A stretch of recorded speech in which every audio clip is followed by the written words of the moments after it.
Hi there. 9 law enforcement officials, only one of them black.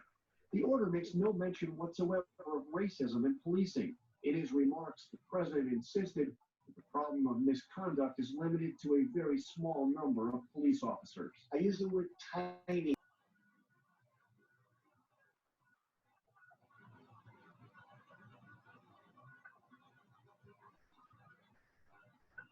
Hi, Jeff.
Depending on who shows up, the plan is to make somebody else a co-host, right?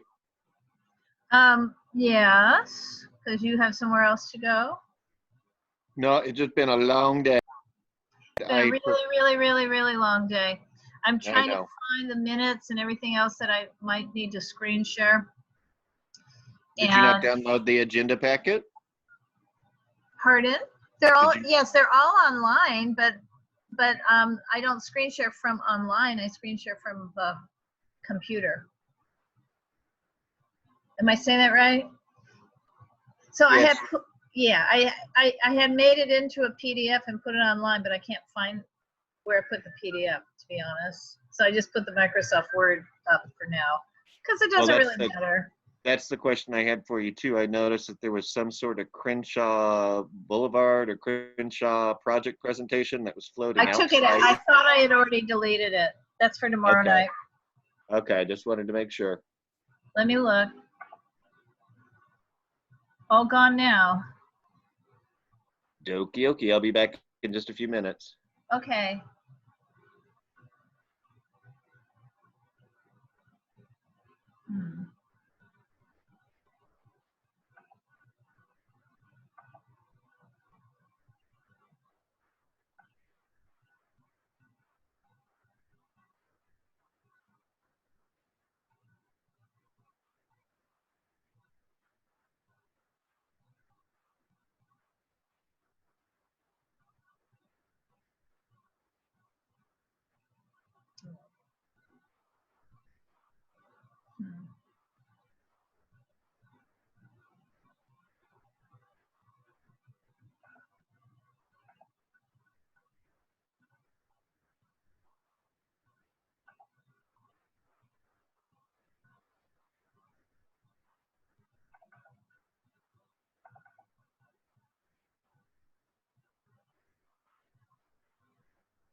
All right. It's still just you and me, Jeff. Are you there? You're muted. Yep, I'm here. Okay, so I can barely hear you. Do I need to turn off my air conditioner? Or is... No, it's probably the TV on this end. Oh, it probably is. That would be true. Are various things still on the agenda for tomorrow at City Council? I haven't even looked at it. Me neither. Why? No, I'm just trying to hurry up, and I have so many other things to do. I obviously never wrote you an email today. Didn't send you the BAC. I have got a sampling of other neighborhood councils around town. West Hills, Greater Echo Park Elysian Neighborhood Council, Harbor Gateway, Greater Cypress Park. I mean, that's really kind of really all over town, plus Unnc. Basically the common theme is the idea behind the formation of neighborhood councils was to keep the identity of the individual neighborhoods and give them more autonomy. Every neighborhood is different. I'm reading, obviously. And for the city council telling us who can be a board member, and the city council telling us who can be a board member eliminates that autonomy. That's A, for example. So I don't think I can write you very formally, unfortunately. I don't have time. I think while we're still waiting, I'm going to go look at the agenda for tomorrow and see if it's still there. Okay. So while I'm doing that, can you watch the waiting room? Absolutely. Thank you.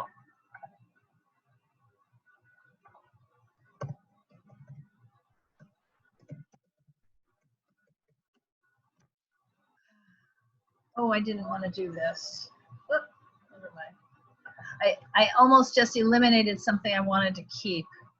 So we'll try something else here. Looking for an open window. Here we go.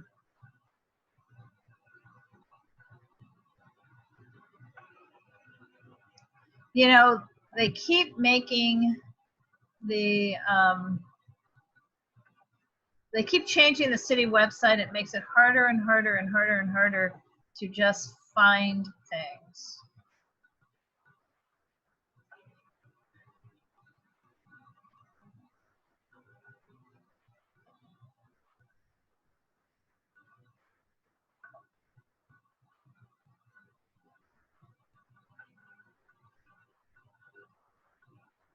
I'm finding all the committee meetings and none of the council meetings. I must be doing something wrong. Well, are they doing, is the meeting in committee or is it supposed to be coming to the No, council? it's supposed to be general. No, I know. Oops, is somebody else here now? Nope. I heard a screech. Here, I may have found it. Found it. Maybe Wednesday. What does SAP stand for? Special Agenda Packet? No, that's Spanish audio program. Oh, well, we don't care about that. Greetings. Good evening. Great. Did you let Greg in? I hear his voice. Thank you, Jeff. I see myself. Just because you can see yourself doesn't mean that's actually the case. Not there? No, Greg is there. I'm not there? Teasing. I know. I'm a mirage. No, Greg, it's because I'm actually not. I'm here and you can see me, but I'm looking up. I'm scrolling through the city council agenda for tomorrow, so I can't see you because I'm looking at something else. Okay. Hello, everyone. Oh, let me mute myself because I'm. Okay, so Jeff, yes, 1619 and 1623 Van Ness are on the agenda. Yes. The Van Ness is on the agenda. as we knew they would be. Right. It's just I'm worried about I'm what. just confirming. I'm just confirming.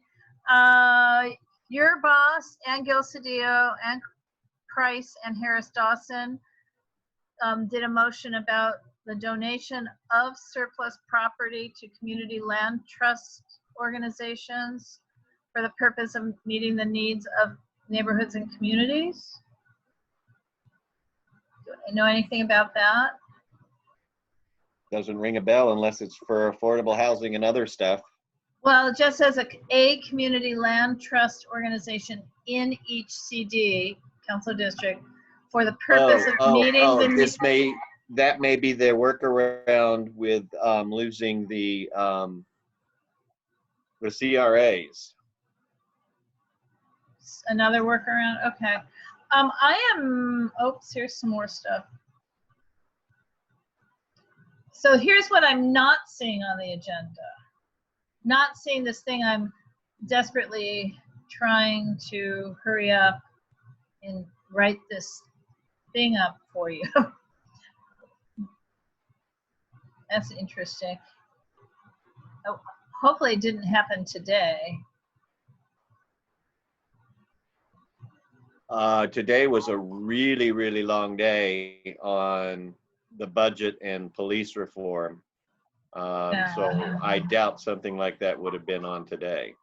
Okay, so there's also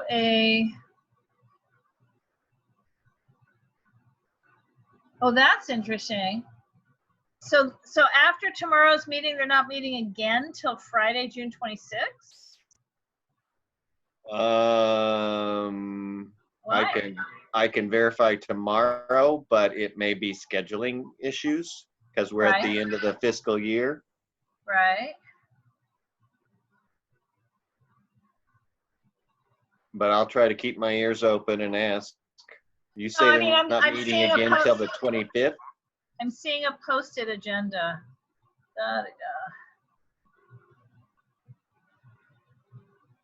I'm looking through now today's, though, just in case it's come and gone and we missed it. Did I hear another voice arrival?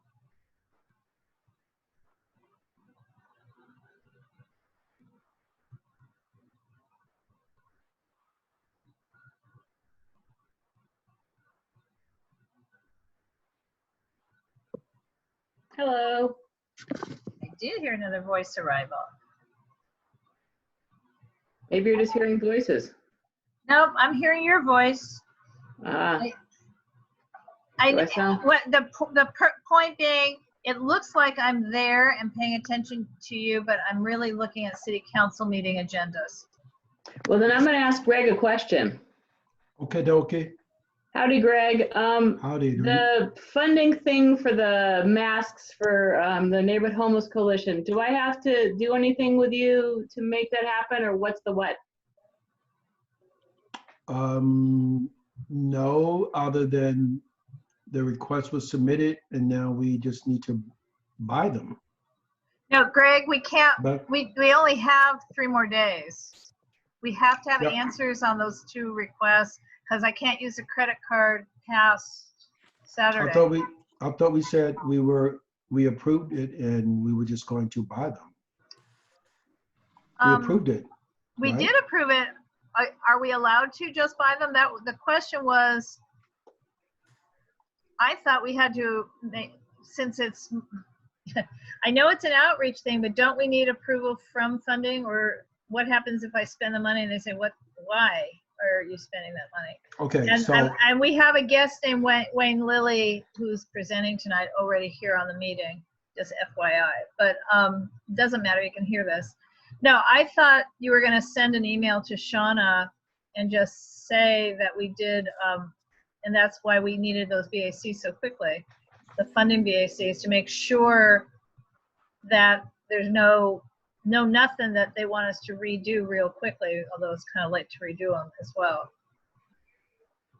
I mean, maybe it's just straightforward and I can just spend the money. Okay. Jeff, if you're still here.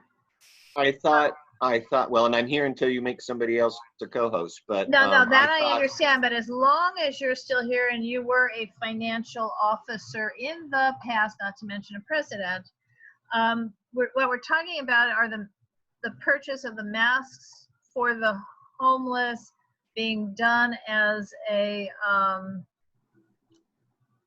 emergency spending outreach, which I was told is the way we're doing it, not as a MPG, so using the credit card, but also the $2,000, one more purchase of food boxes.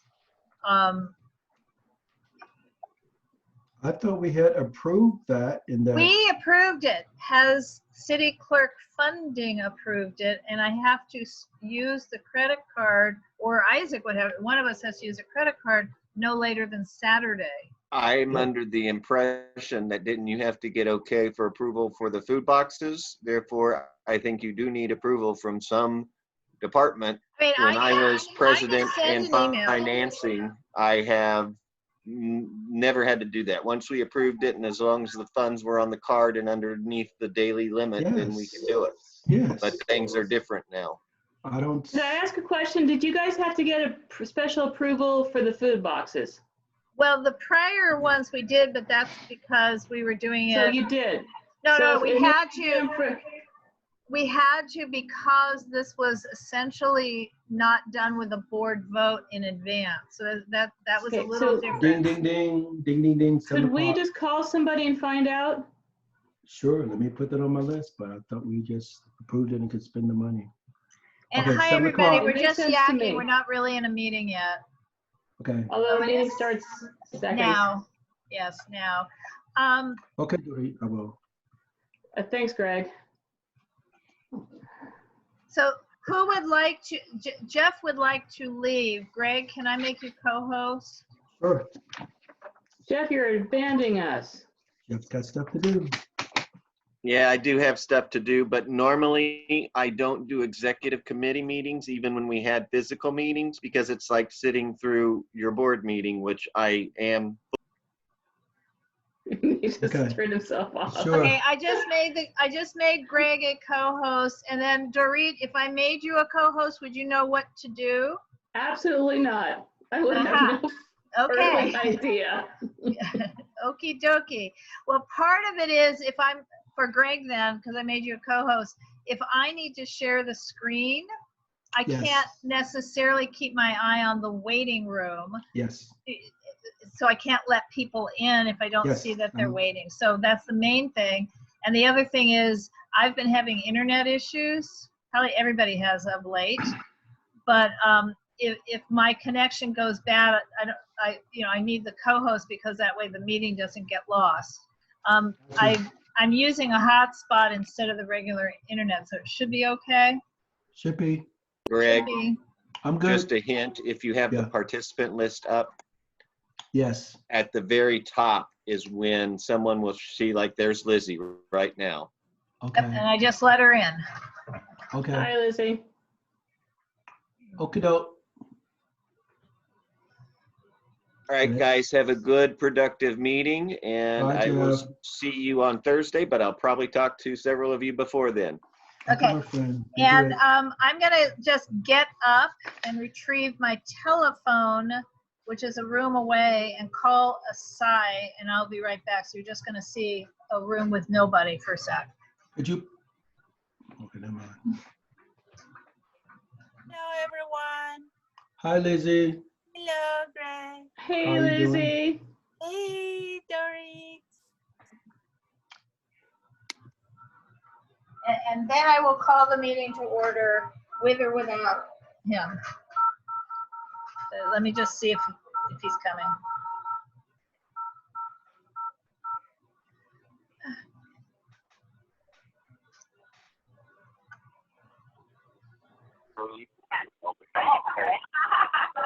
Can you confirm this is in a year?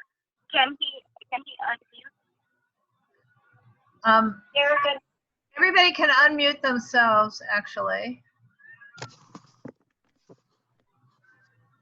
There you go. Eric, is your phone again? 1 second. Hi. Are you coming? figured it is that. I'll withdraw. Could not. So is your vote a yes? Yes. Are we listening to another neighborhood council meeting? Okay. And one, and three. All right. Thank you. Okay, I am back.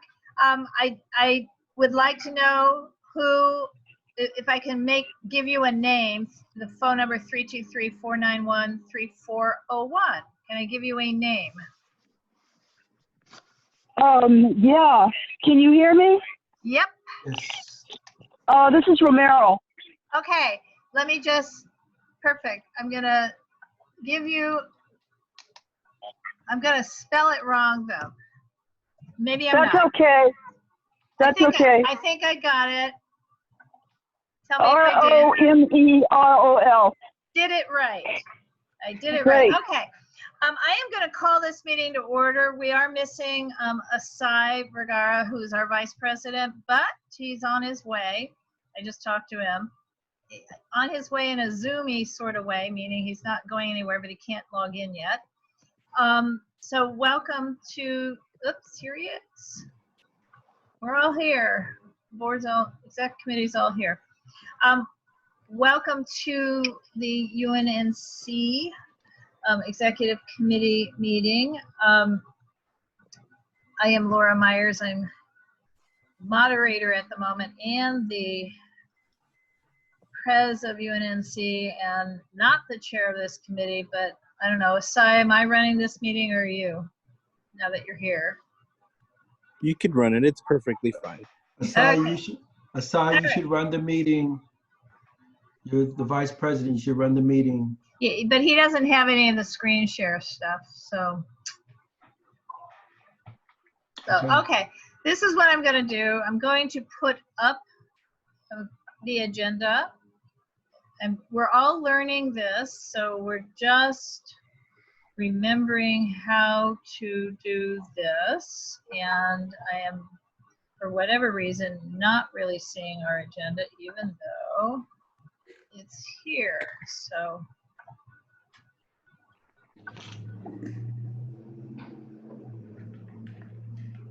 While you're doing that, can we ask for public comment just to get Not things really, moving? because let me just not put up the agenda and I'll just open the meeting because the public comment must come behind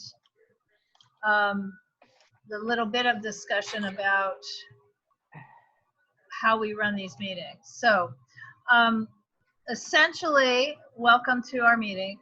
Stakeholders are invited to participate. Please do try to mute yourself during the meeting just because the background noise can interrupt other people.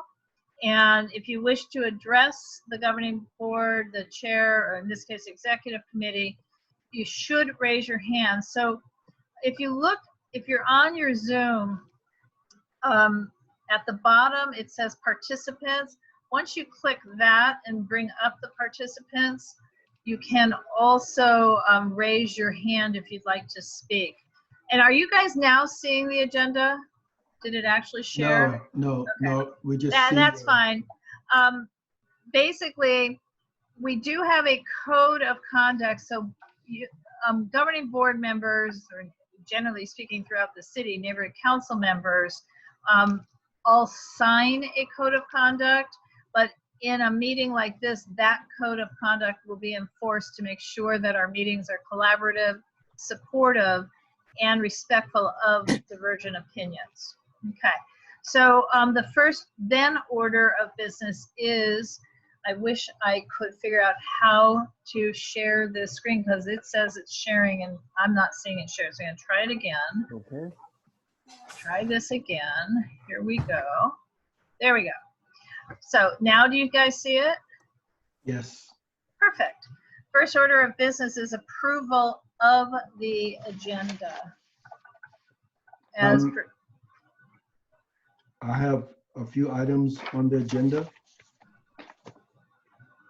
you have items on the agenda that are not on the agenda? No, for modifications or looking at the time.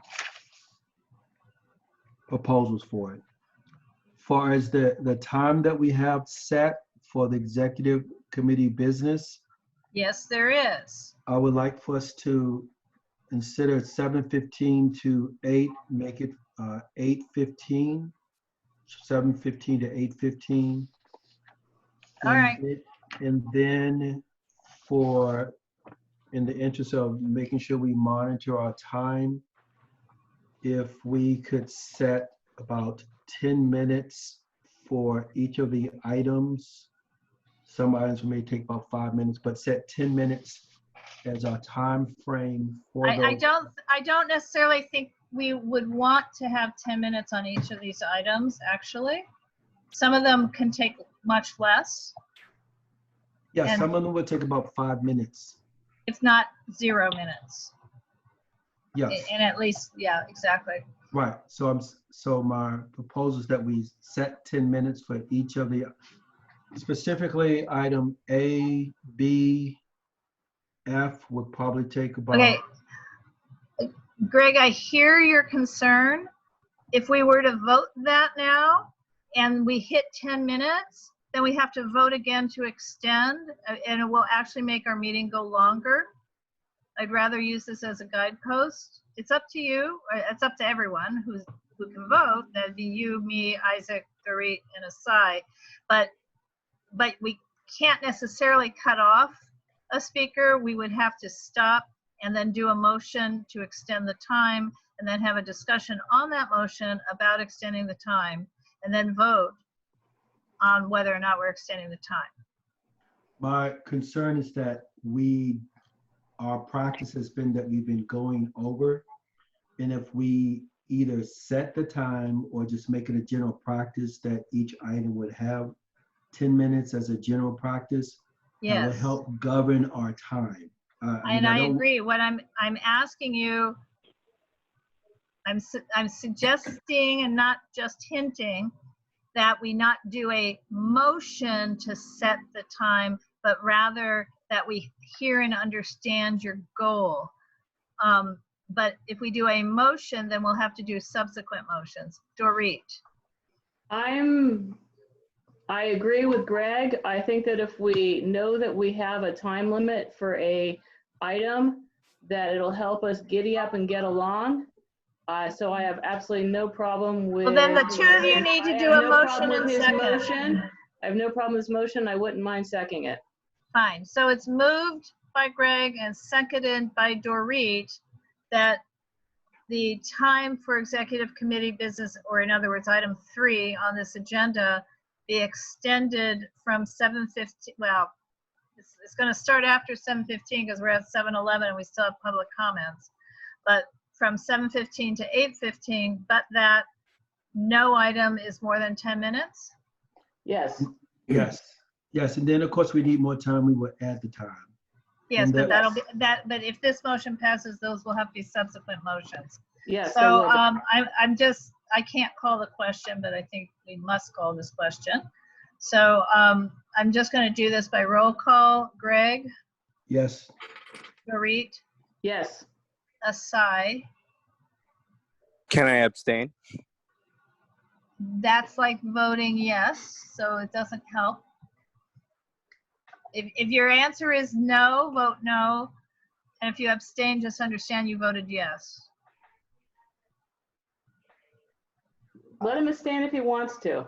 He I'm can gonna do what he abstain on wants. this He case. just needs to understand that's a yes vote. That's an abstain for me. Okay, Isaac? Yes. All right. Motion passes. Public comment. Is there any public comment on any item not on the agenda? we didn't. Hearing none, we didn't I'm approve going the to agenda. stop this share because we don't need it up on the screen anymore, and introduce, Jackie, am I introducing you? Yes, that would be fine. Okay, so you heard what Greg said. Can you guys do this in 10 minutes? Absolutely. Perfect. Okay. So do I just begin? Just begin, introduce yourself, and Ms. Sparks. I mean, you know, you can unmute both of you. I don't know what your presenting exactly or how you're presenting, but you got You got- from 10 minutes to do it, All right. including any And hello, questions we may everyone. have. Okay. Hello, everyone, and I just want to thank you for inviting us in. My name is Jackie Honore Elam, and I'm the Executive Vice President for Amazing Grace Conservatory. Joining me today is my collaborative partner, Anita Dashell Sparks, and Anita is the Associate Professor for the School of Dramatic Arts at USC and also the Associate Dean of Diversity, Equity, and Inclusion. She is a collaborative partner with Amazing Grace Conservatory and the nonprofit arm of my church, Lincoln Memorial, that has been in the community for about 105 years. We came here to tell you today a little bit about some of our weekend activities and to engage the community. The first thing I want to share is just a little background about Amazing Grace Conservatory. We're a performing arts institute. We serve kids ages 8 to 18, and throughout our 24 years, we have about 6,000 alumni. We started out with a class of about 75. This was founded by my sister, Wendy Raquel Robinson. She's an actress. You may have seen her on a few different television programs. Most recently, The Game, The Grand Hotel. But her passion is kids. And what I'd like to say, just some examples, many of those students have gone on to do just great things in the world, but you may see some in, well, we've got an Academy Award winner, we've got a Grammy Award winner, an Ovation Award winner, but most of all, we've got kids that give back to their community and really make a difference. This weekend, we're celebrating with an open house and a recruitment fair. And it will be one of the first times we're really focusing in on also doing adult classes.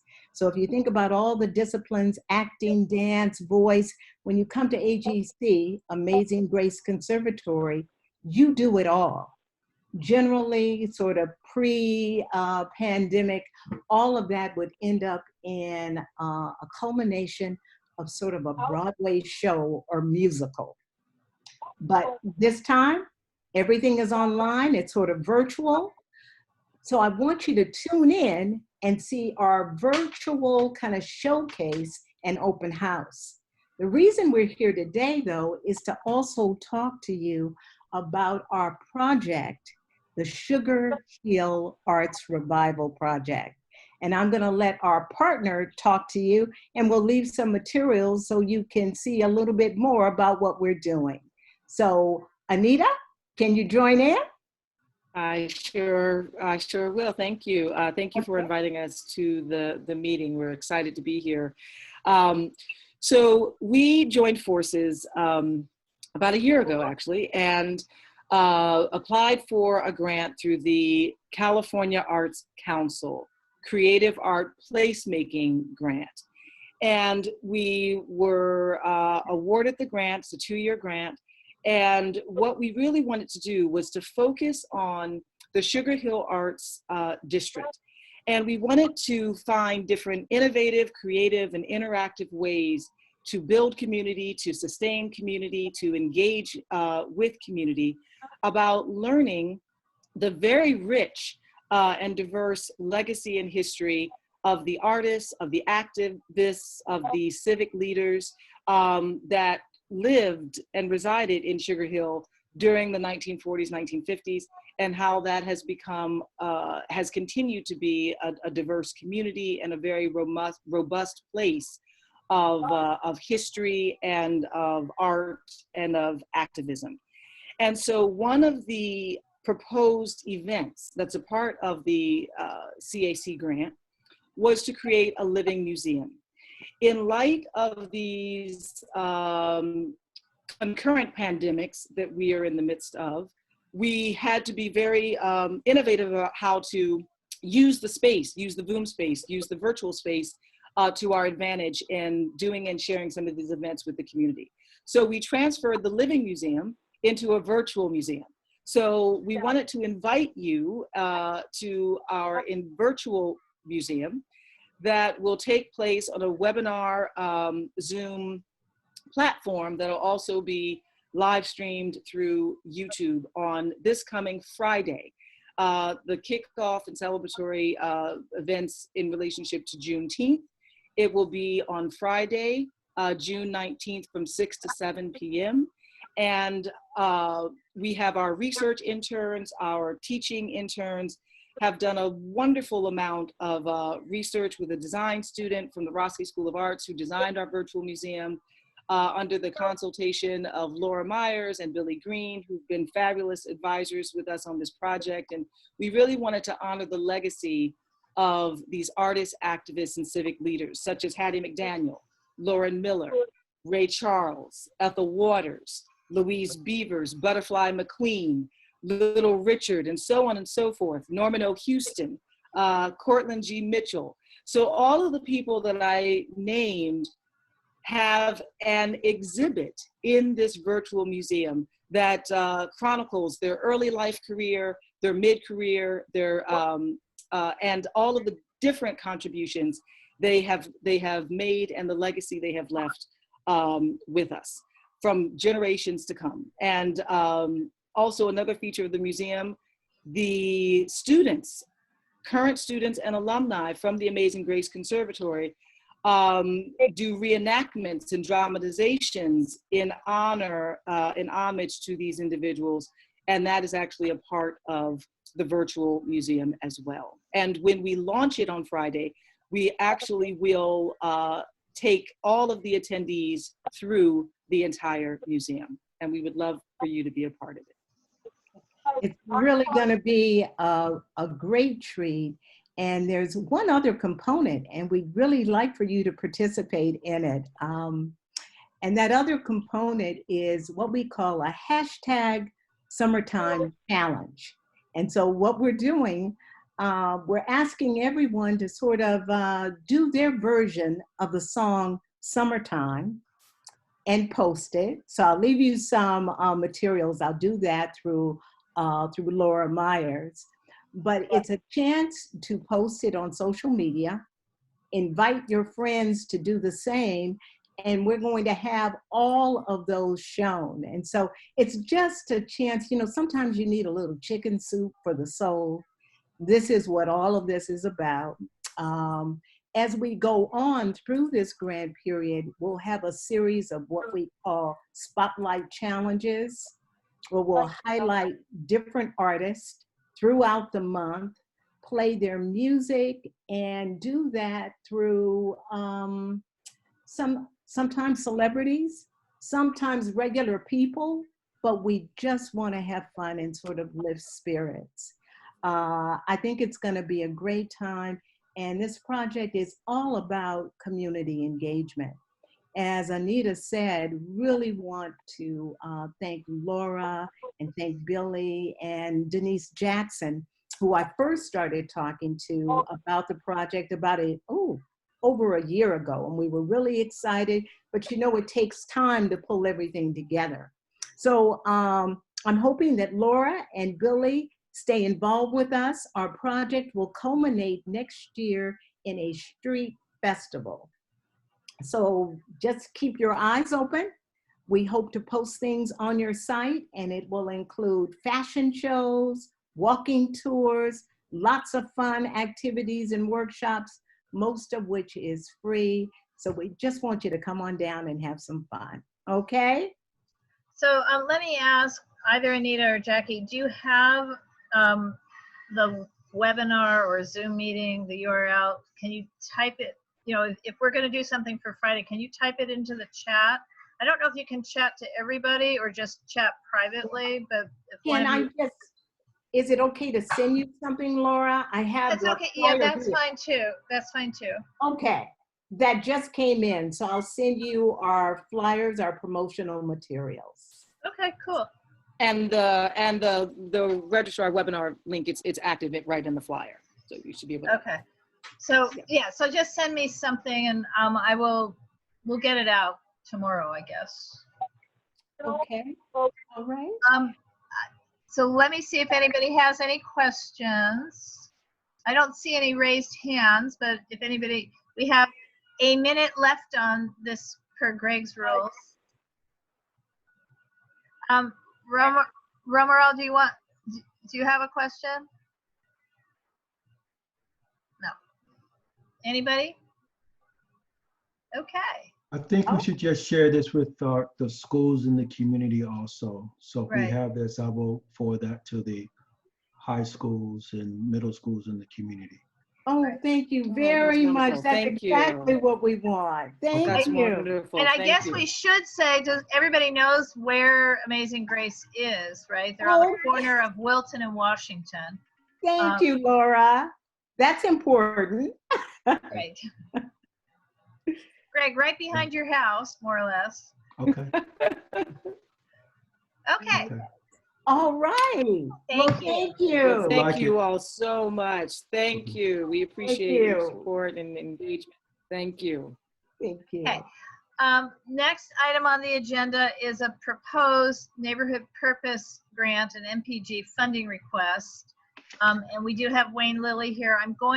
Wayne, before you speak, I'm going to figure out once again how to share the screen.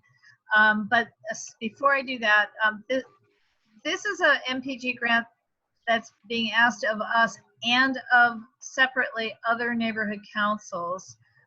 It's related to support funding for 50 schools throughout LAUSD, if they can achieve that.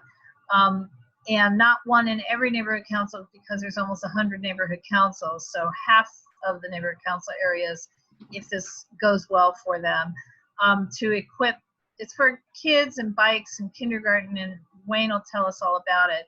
But they're asking us for support within UNNC's footprint. And Wayne, you can unmute yourself. Are you sharing the screen? Are you going to do the presentation, Wayne? I think so, Laura. I think I can just, if I can go on video, if you guys are good with that, I'll share my screen. Okay, so let me, I think I have to temporarily make you a co-host. It looks like I can start it. Would you like me to try? Here, I think you can go on video on your own. There you are. And Hey, but I've everyone. also made you a co-host if you want to Okay. share your screen. And if you can't share your screen, then I will share your presentation. All right. That'd be great. Hey, thanks for the time. And we'll, yes, just continue with the conversation on behalf of the kindergartners in the neighborhood. So I'll share the screen. I'll certainly want to honor the 10 minutes we have.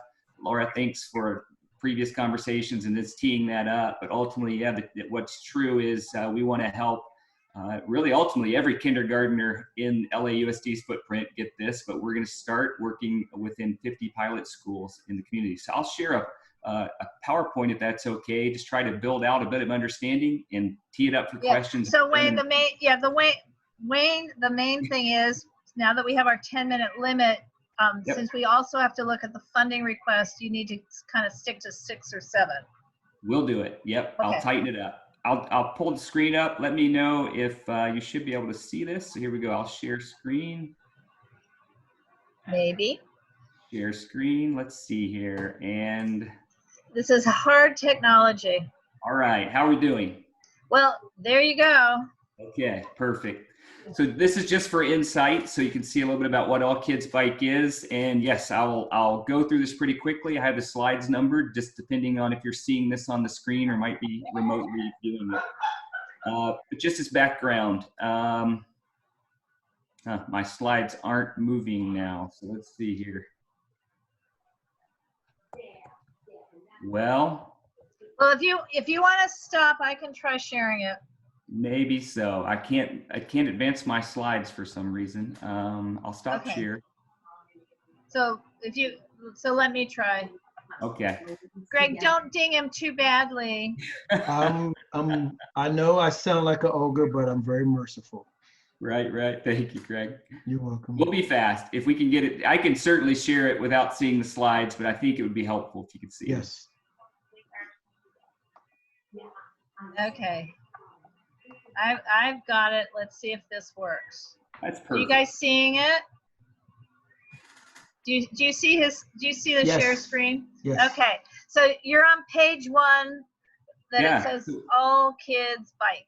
Right, perfectly. So tell you what, so you're going to advance these for me. Is that true, Laura? Right. Okay, so let's just move to slide 2 and we'll zip through these. So just to give a little background about what All Kids Bike is, ultimately it's a national movement to place kindergarten PE Learn to Ride programs for free to the schools. So we do that through the generosity of community members. We want to not tax any budget of the school system for obvious reasons.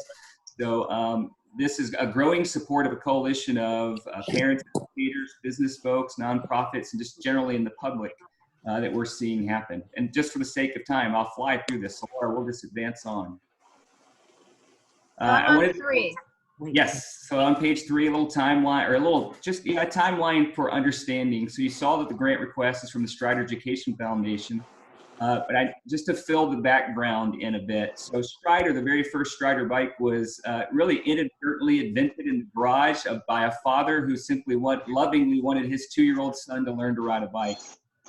Fast forward 7 years into that, August 2014, Strider became very successful basically because the market found it. The bike wasn't invented for the market, but it worked. It could teach little kids how to ride in balance mode at 2 years old and beyond, so it worked.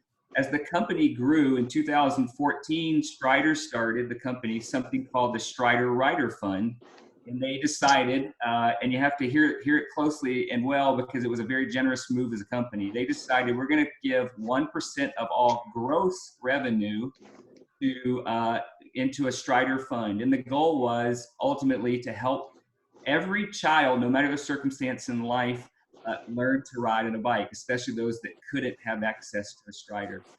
What happened soon, within a few years, even through that generosity, which ultimately was millions of dollars, there was a realization that this is a bigger, you're a drop, Strider, the company was a drop in the sea. So it was realized this would be a bigger, so the foundation was created. Strider Education Foundation was created in March 2017. And the whole vision then was to help all kids learn to ride bike. I put this on the timeline just so you know, a unique tool that we use in the program is something called the Strider 14X bike. If you see in that little circle, what makes it so unique is it's a bike that starts in balance mode and then it converts to pedal mode in the midst. Never changing the bike, it just converts to pedal mode. And you'll see in a minute why that's important. So in November 2018, the movement All Kids Bike launched. And that was basically a movement or an umbrella that we could help everyone in the community and the country get around community by community. I put there a couple numbers. By now, as of last month, 198 kindergarten PE programs exist, 32 states, and at this point, 186,000 plus kids will be impacted just from that. So Laura, if you just advance to slide 4. Yeah, we're on page 4 now. There you go. You see the states where the program exists. And so that's the 32 states that we just spoke about. So again, for the sake of time, we'll just advance to slide 5. And what I'm asking tonight and what we would ask is that you would consider a neighborhood where all kids bike, in this case, your neighborhood where they'll all eventually have the opportunity. You can see from the visual there, it certainly is something special for the kids. And we just ask you to consider that. So just a few of the dynamics. So Laura, if we just slide to the next slide. Certainly there's a why now question. Okay, I'm going to interrupt. Page 6. Thank you, Laura. Certainly, there's the why now question always, but even as of now in this moment in history and time. So the All Kids Bike movement exists for reasons, but we can boil it down to the health and well-being of kiddos in kindergarten, especially when they're starting the trajectory, the beginning trajectory of their education. But we look at a couple factors here. Sedentary lifestyle is certainly leading to poor health.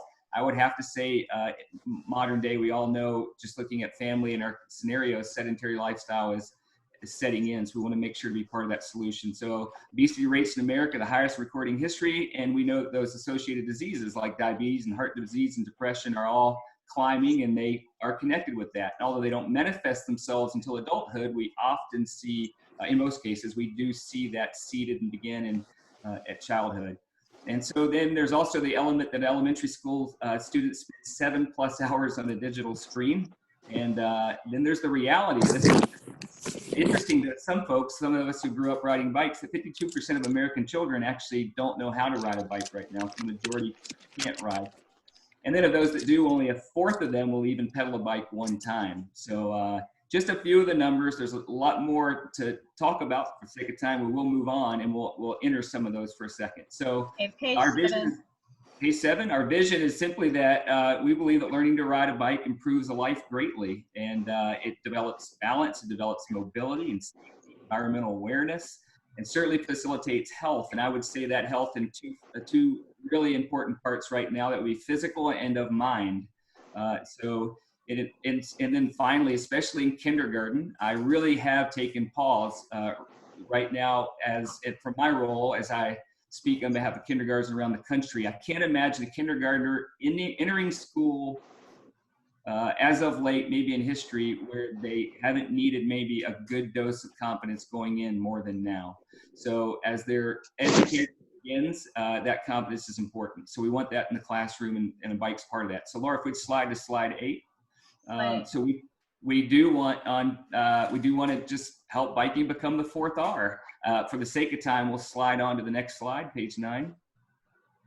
So this particular picture is important. That picture actually is from one of the schools with LAUSD and in Reseda that does have the program. So this picture is from Bertrand Avenue Elementary. And this picture is worth 1,000 words because there's a couple key elements here. What we do is introduce the program on the Strider 14X Learn to Ride Bike in balance mode. So if you look and see, this little girl is in stride mode. So you see her feet are squarely on the ground. Her face shows confidence, fun, and enthusiasm. And I can testify to this because I saw her ride it in person. She actually knows how to ride a bike. She can steer it. She can balance it, lean into it, so she can ride that bike with foot propulsion. So that's the key to the program. It starts with a bike in balance mode for the first 5 lessons. So Laura, if you'd slide to slide 10. Then as confidence and riding proficiency grows, what happens is we convert the bike to a pedal bike. So although it's a different color, it's the same bike. With one bolt out, the bike you just saw on the previous screen, the footrest is dropped out, the pedal drivetrain is put in, one bolt back in. It can happen in a matter of minutes.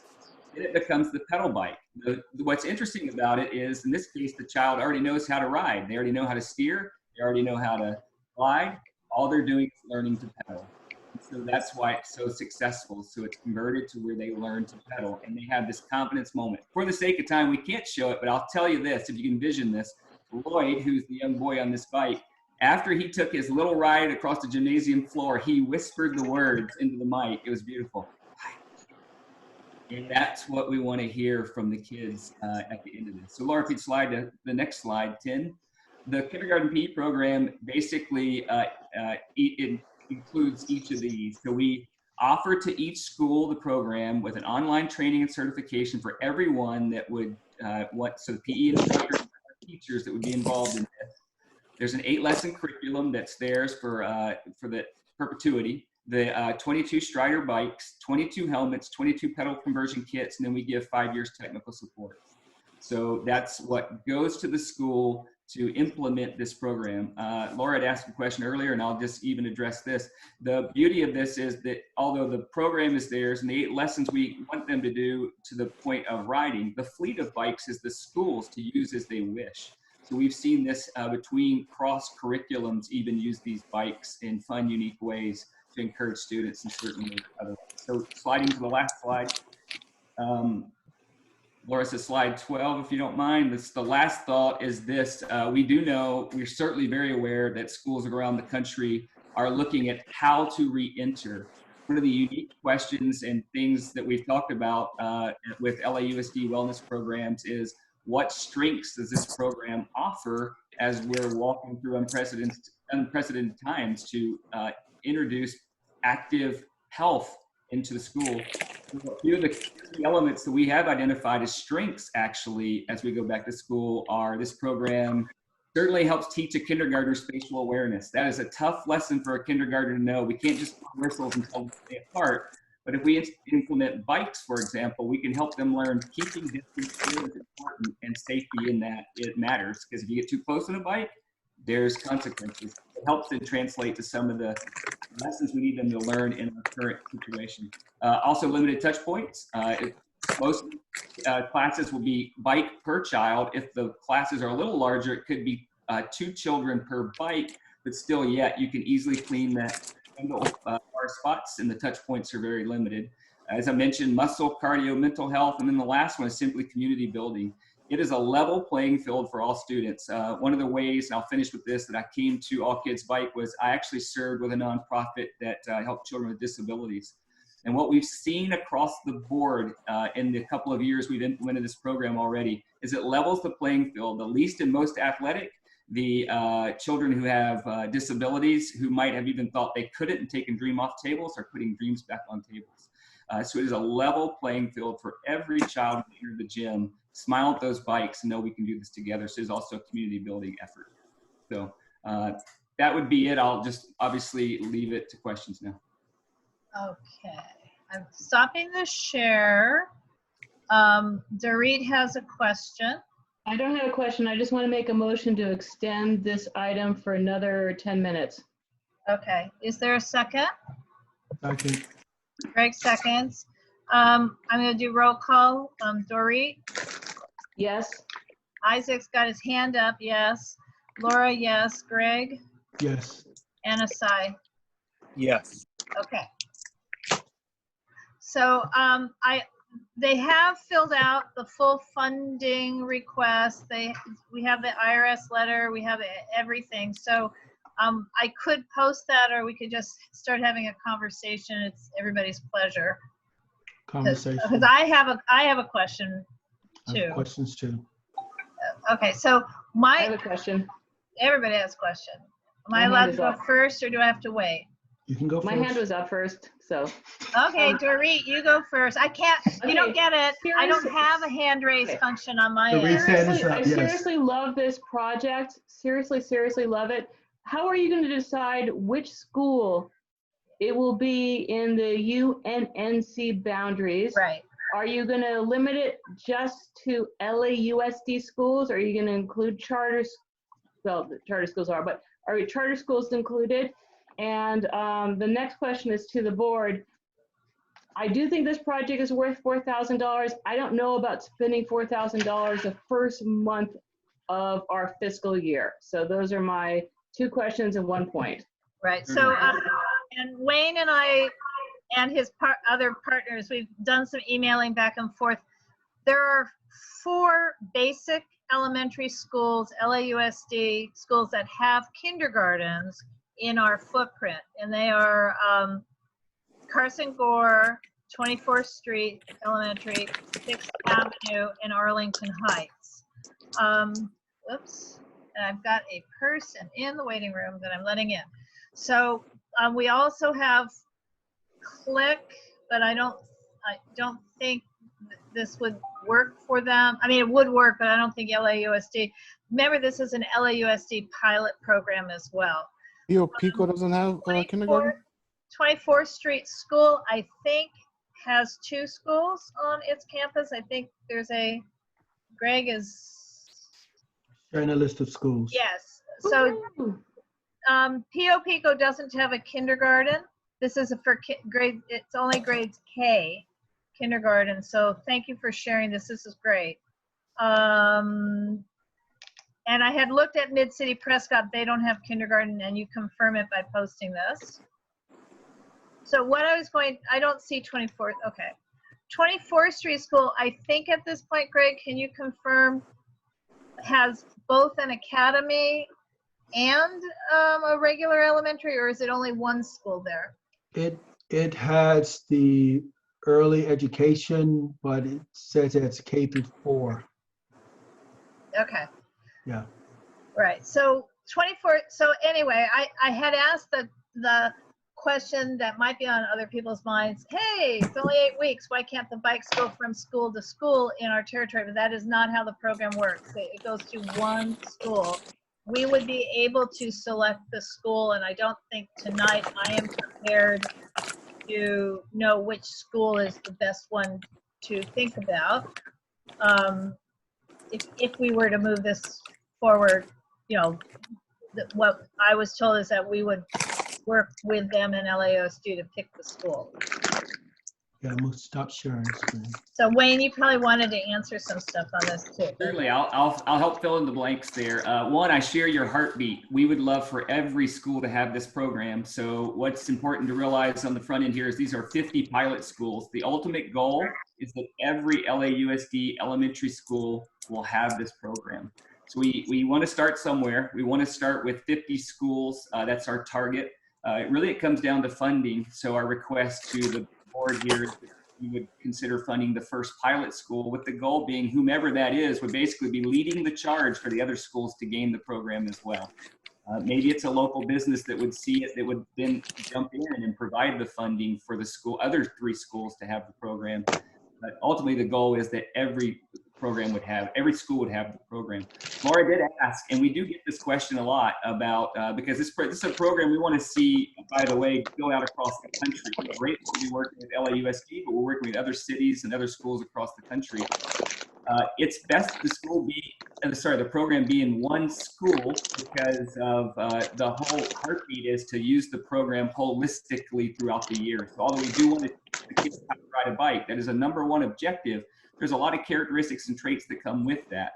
So then being able to use that fleet of bikes throughout the season of teaching and education is also an important part. So being able to culminate with field day, culminate with a ride for all those that have learned, to use it in science class. So science teacher teaches and you still learn and use this fleet of bikes with it.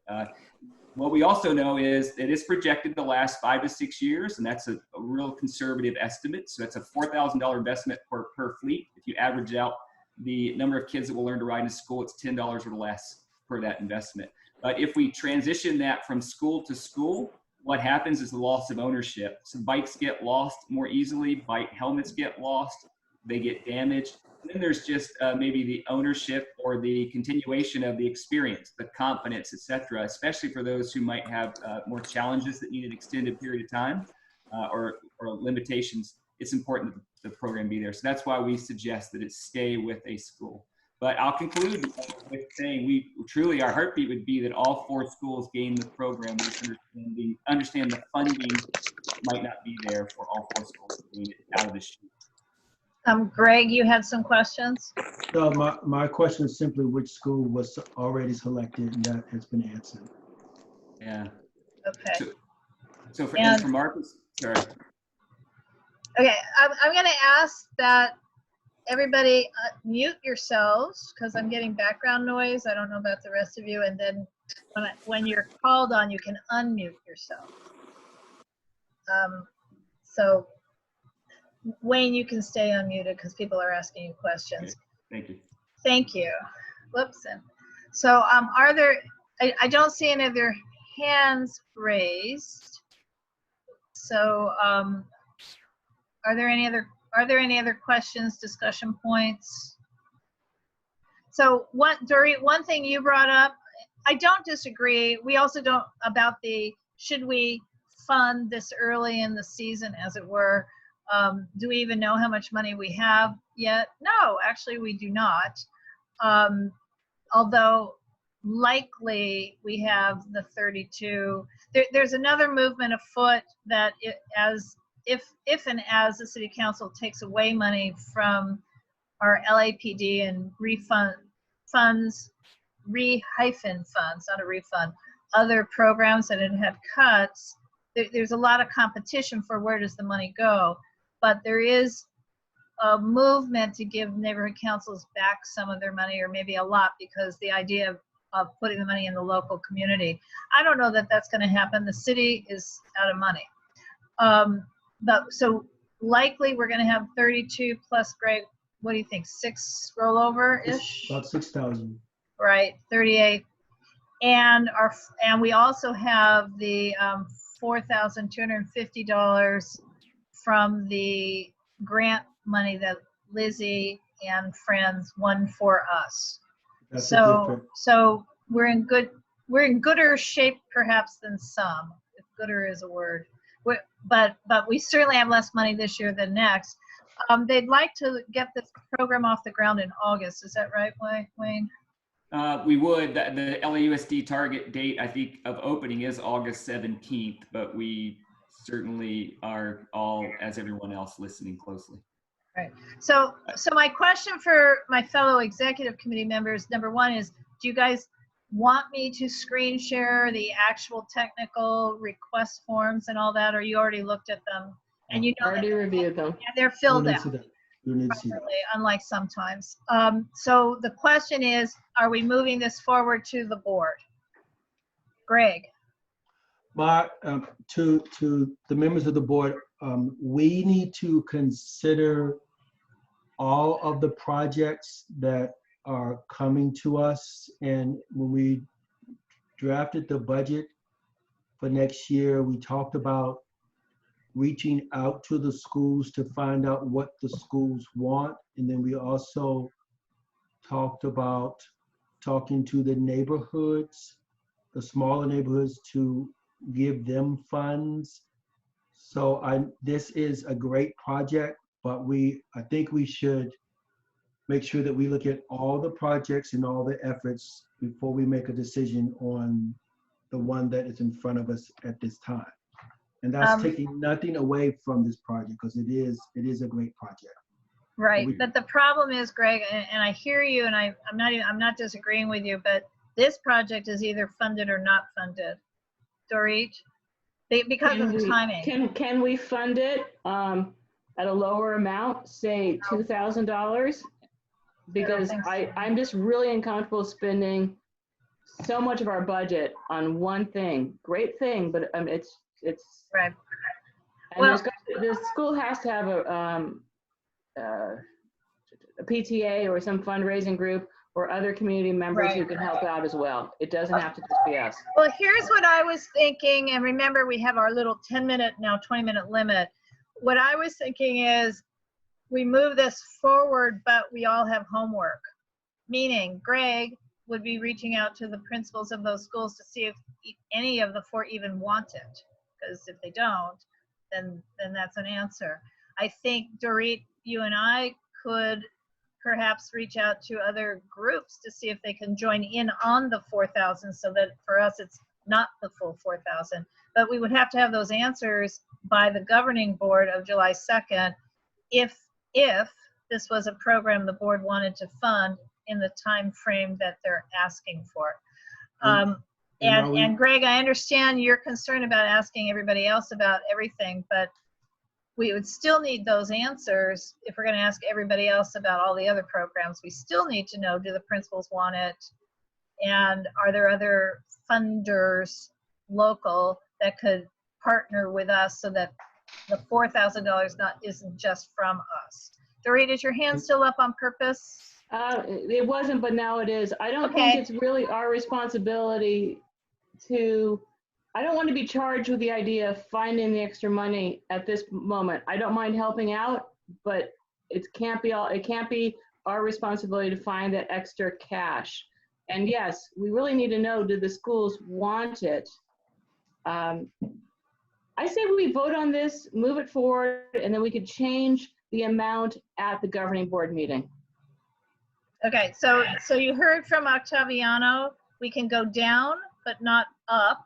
That's what I'm saying. We're not going to go up anymore. We're going to go down.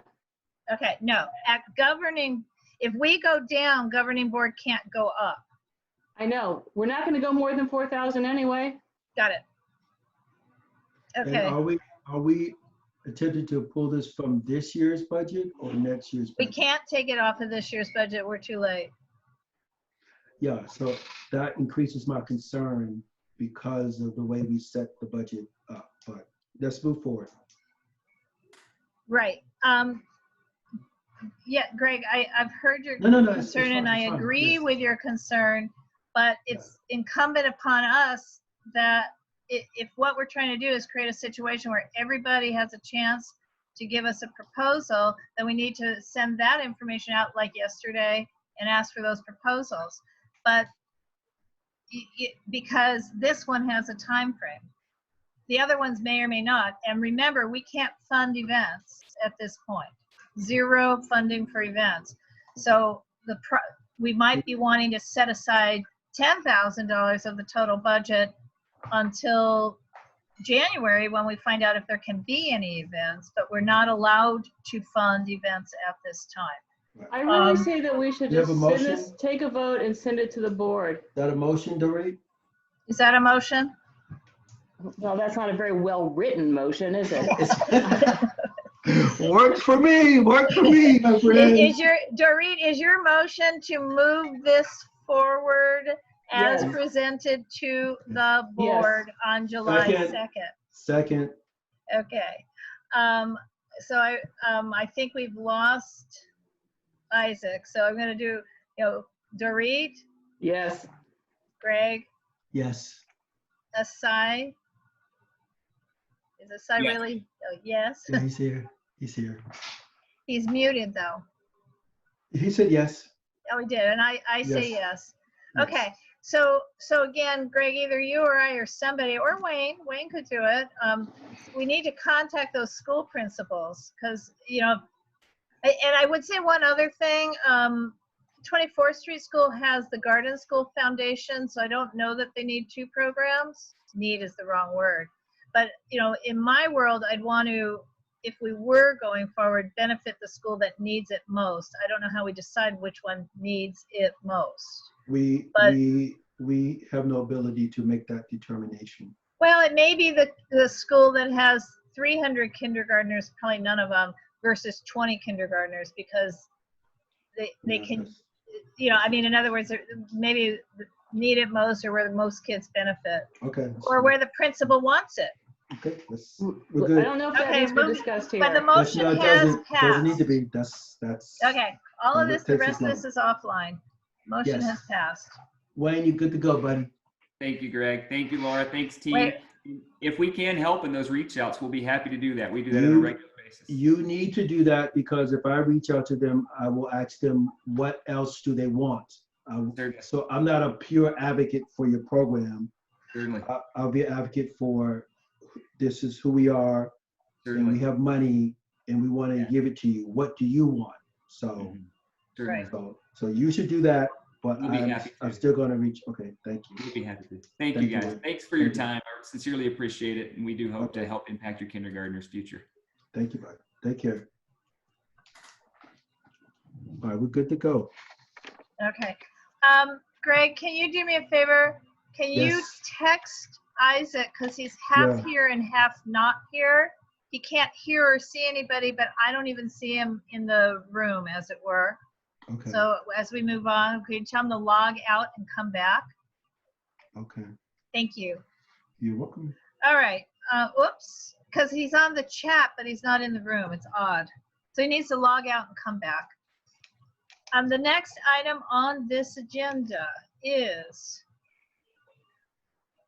project updates, reports from previously funded projects. Greg, this was something you had also asked for.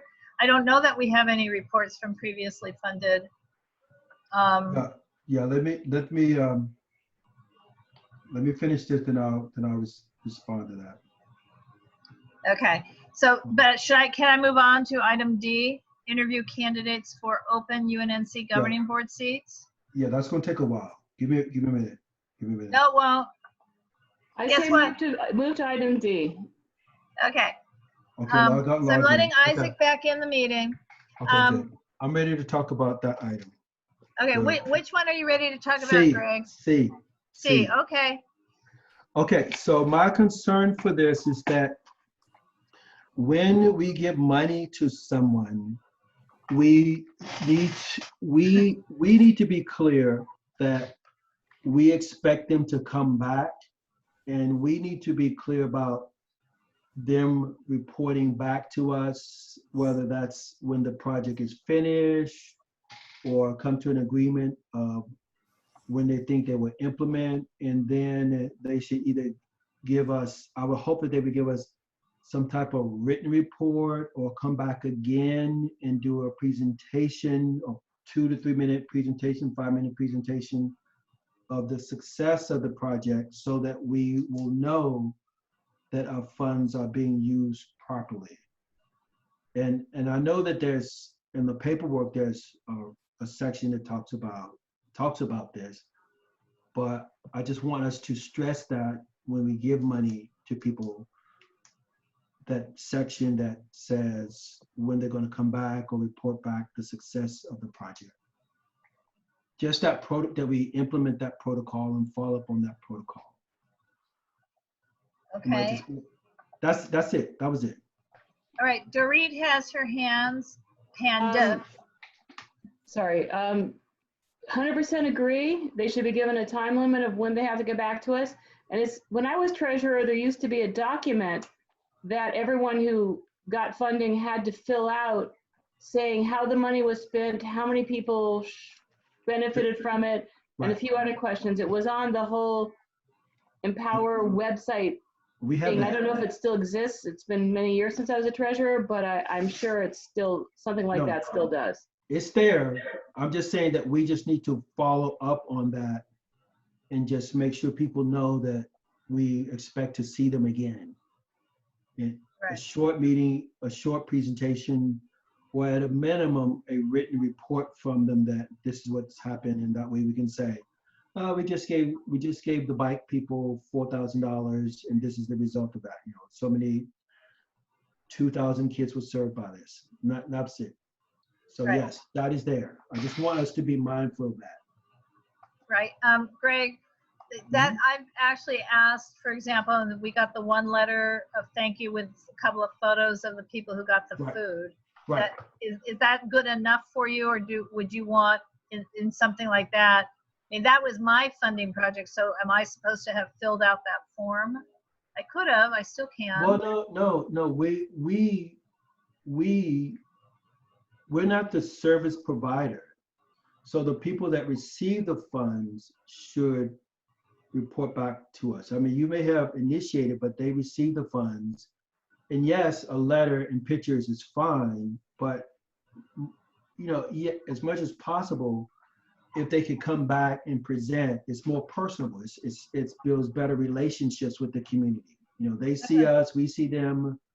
So yes, we should be willing to take letters and take pictures. But if they come back, they see us, then we see them on the street. We say, hey, how you doing? You know.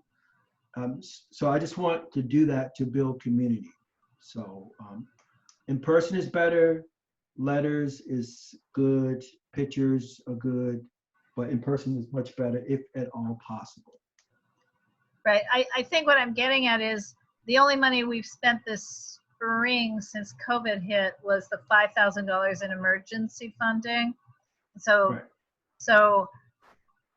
I guess it's upon my back to solicit more sort of response on that, because I do have the initial thank you letters, meaning that computer generated pretty much, right? Yeah.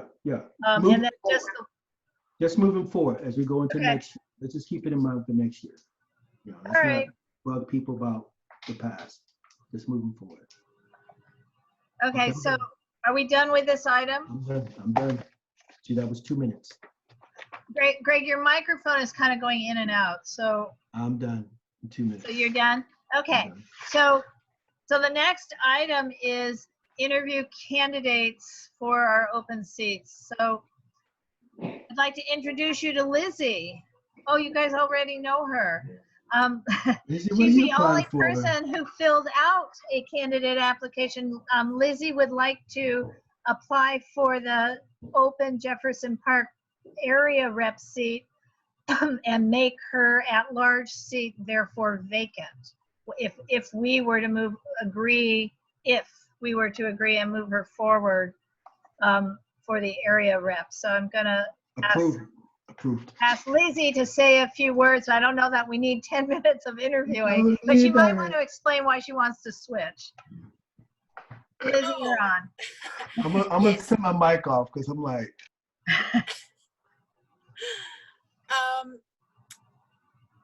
I want to switch because I feel it is time for me now that I have been relieved by the circumstances of my mom's passing of my caregiving duties. I believe I have a little more time to dedicate to some projects that I have that have been kind of lingering on because of my not being so available to work on them. And they involve more of a grassroots canvassing the neighborhood, talking to neighbors, just one block at a time. And I think by moving on as an area rep, I will be able to still do the work that I did as an at-large rep, which I love going to other neighborhoods and doing the outreach, talking to neighbors, and attending the different events that I love. But I think at this point there are a couple of projects that involve safety, and I think especially now that we have we're gonna I believe overall there's going to be budget cuts from all over. So I think we have to get creative and empower ourselves as neighbors and as residents of where we live to make our own places safer and more beautiful. So that would be one of the reasons, but there are more, but I think that's basically what I would like to say at this point. Greg, is your hand up? Yes. I make a motion that we move Lizzie forward to the seat of her request. Second. Okay, so the motion, I see a third. Thank you. Yes. So the motion is that we recommend to the governing board that Lizzie Moro Masato, did I do that right? Perfect.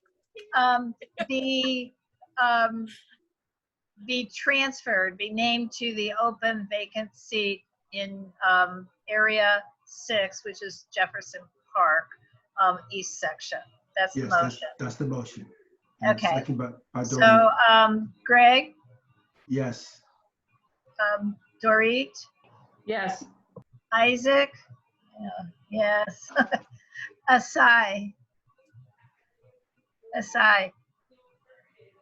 Yes. Okay. So the next question, if we're doing that, you saw I have on the Laura, you didn't vote.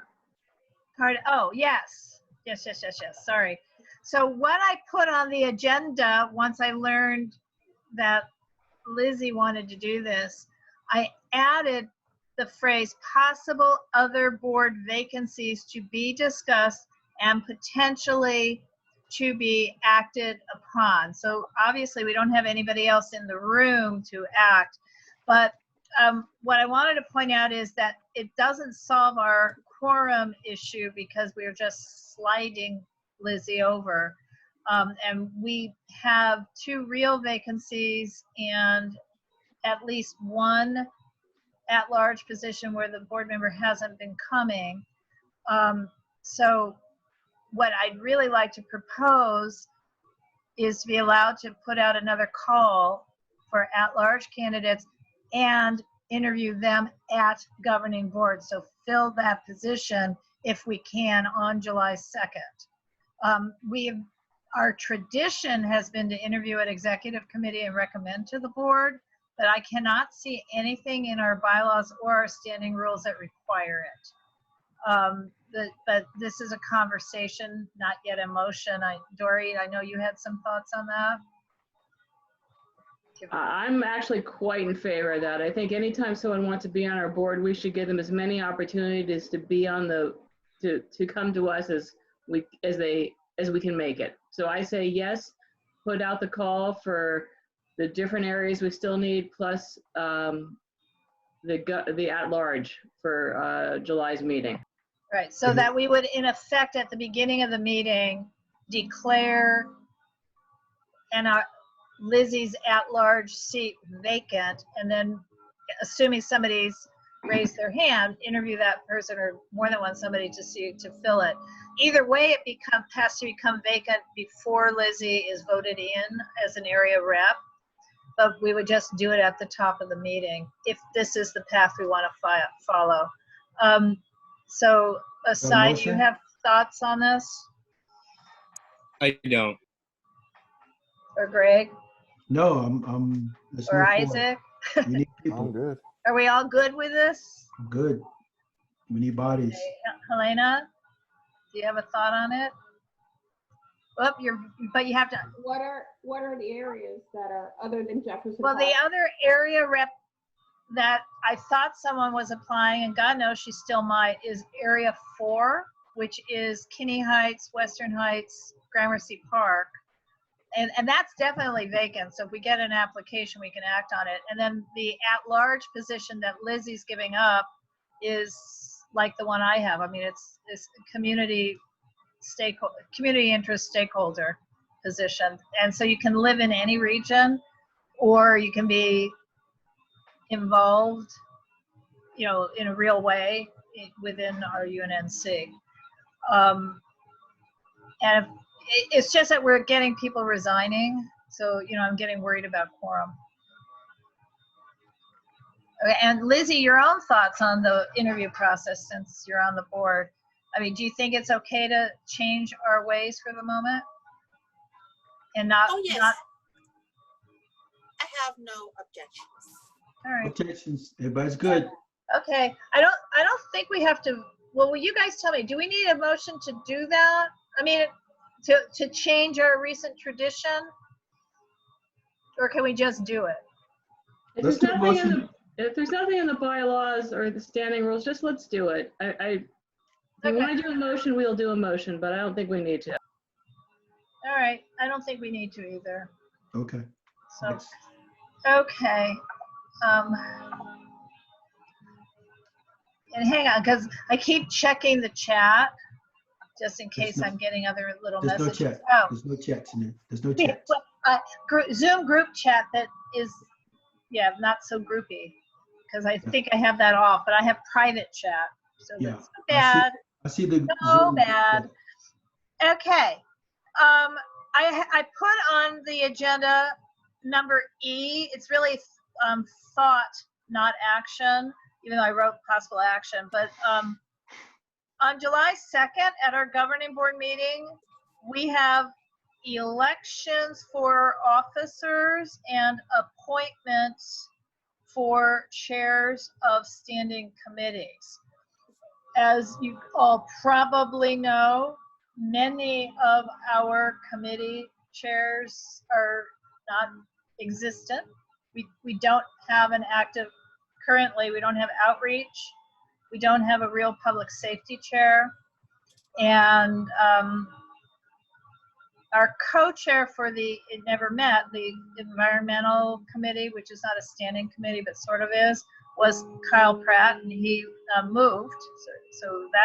So I have to talk to Elizabeth, who is the brand new co-chair, and then they never met, to see if she wants to actually take on the task, Elizabeth Fenner, of being the chair, or if that's too much for her. But the two key missing things are public safety and outreach. And we're not voting tonight, but we need to start seeing if we have community members. I thought Tori was public safety. She is not. Oh. She's homelessness liaison, but not public safety. And in part because she couldn't the public safety committee needs to have standing meetings, and that was not something she seemed able to do. So I was not president when she lost that committee chairship, but nobody took it on. I think Jeff had taken it on a year and a half ago, and then, as you know, he resigned. But it's not just police. I mean, so in other words, when Tori was doing it, how she was defining it was that she personally was on the phone talking to police captains and senior Okay, leads. yeah. She wasn't having committee meetings, and Gotcha. and how we've defined. Okay, that's good. That's good. We don't have one. So we Yeah. need one. Oh, I'm Can sorry. we make a list? Can we make a list We of can. what we need and send that Yeah, out to we everyone? can, and I will try to also write up some definitions. But Yes. what I was just going to say about public safety is, and also I got a complaint that it's a radio in the background. No, it's a screeching cat, and I cannot turn her off. Sorry. She's just what she is, meowing in the background. No, No, there's And also I'm some talking, feedback so I sound. can't mute There's myself. music. There's music too. There's some Okay. music. I can't hear the music. Because all I hear is a screeching Yeah. cat in The my music- background. The music makes you want to Oh, go like. there we go. this. Anyway, Okay. our public safety, as Lizzie was sort of putting into her application, we have really not been doing the emergency cert classes or, public safety is more than just the police, Yes. although it is the police All right. and fire and So everything yes. else. So Laura, if we can just get the list of the meetings, Yes. and then we'll be And good to go. I'll send that out to the entire board, but I just wanted everybody to start thinking about it because July 2nd is when we're supposed to have officer elections and appointments of chairs as best we Okay. can. The next item, Greg, is your item F, possible outreach to Okay. local schools and individual neighborhoods. Okay, I'm going to share my screen with Okay. everyone. Oh, I'm sorry, must interrupt. We had set 7:15 to 8:15 for this section. It's now 8:14. So I guess we need a motion to extend the time for the category that we're in. Make a motion to I make extend a the time. motion. Okay, I'll second that. All to right. extend for 10 minutes. Okay. I'm just doing the roll. Greg, Yes. Dorit, Yep. Asai. Okay.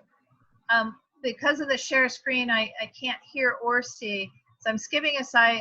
Isaac, I can see you. Okay, Isaac's yes, I'm a yes, and Asai is whatever he is, but motion Yes. passes. Yes, 10 more minutes. Greg, back Yeah. to you. Okay, so in our budget, we talked about setting aside funds for the different neighborhoods, and we talked about setting aside funds for the different schools. The purpose, the mindset behind this is that, one, we want to reach out to the various neighborhoods. First of all, can everyone see my screen? Is it in a good Yes. position? Yes. Okay. All right. The purpose of this is to reach out to the neighborhoods, not only to the different regions, but to the smaller neighborhoods in the regions, to let them know that we're here and that we have funds to support them. And if we make an effort to reach out to them and to say, we have funds to support you and we just need you to submit your request, and here's the paperwork for doing so. That way they can know that we're there to support them. We want to support the neighborhoods. And so this first section this first spreadsheet is just a list of the different regions and my understanding of the neighborhoods that exist within them. So what I want to do is to send this to all the board members and ask them to confirm that this is correct. And on the side of it, it has the number of schools that are in each of those regions. And then this section here, this sheet here, is the different schools that we have in our footprint. And we want to reach out to them. And what I'm willing to do is to email the principals and let them know that that we'll come to their coffee. It's called Coffee with the Principal, where their parents come in and talk with the principal, but let them know that let them know who we are, let them know that we want to fund projects on their campus, ask them what they want and what they need, and let them know that we have funds to support them. And that's why I was concerned about the bicycle project, because I want the community to say what they want, not for us to offer, give them something. And I'm saying that, and I'm also saying that from the standpoint of being a principal, is how often we wish someone would say, what do you want, rather than just saying, here you go, here's a program that we decided that you needed. So this would take some work on our part. I'm willing to reach out to the individual schools, but I would like to charge our regional reps to reach out to the neighborhoods to find out if the neighborhoods have Facebook page or Instagram pages, and put the word out on social media to let them know that we are out there to support them. And I'm gonna stop sharing this section and open up another.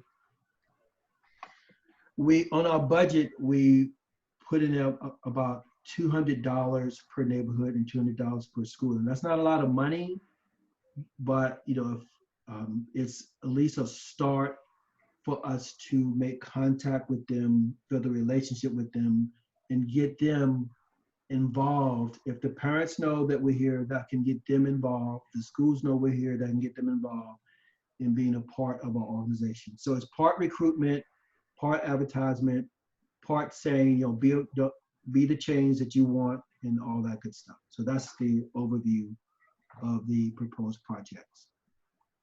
I'm looking for people to join us with this effort. Any questions? I'll happily volunteer to help you reach out to the schools. I was a very active LUSD parent when my kid was still in school, and I've got those talents, man. I would love to do that. I know you do. So let's go. Let's get to it. I'm into And also, that. you forgot to put in Sugar Hill.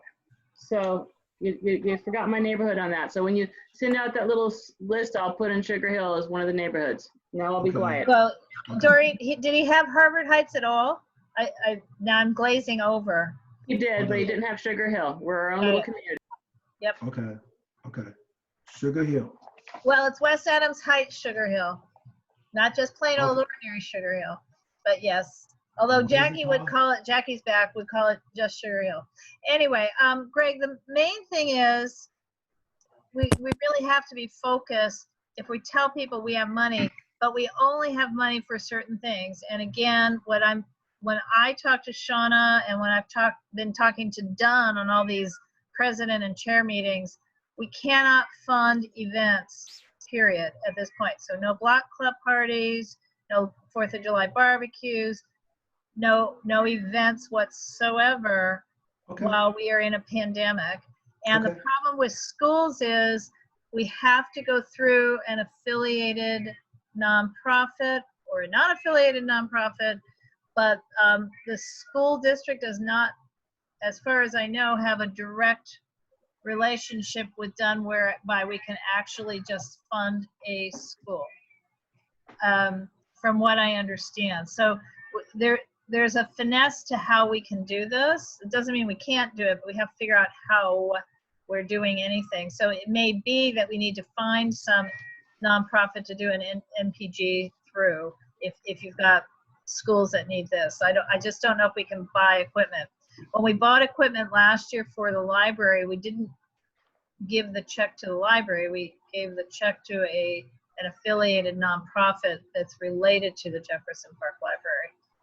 So, it may be the most efficient thing we can do with our money as a year one, if the principals want this, that you and Dorit are going to talk to, is help them establish their PTAs or friends of groups and do one mass nonprofit application, 501c3 application for those groups, and use our money that way so they can start fundraising. I don't know, but that's how the library system, that's how we have a friend of Jefferson Park and a Friends of Washington Irving. It was a mass the library did a mass, everybody wrote up 501c3 applications, but it was all the same application with different library names.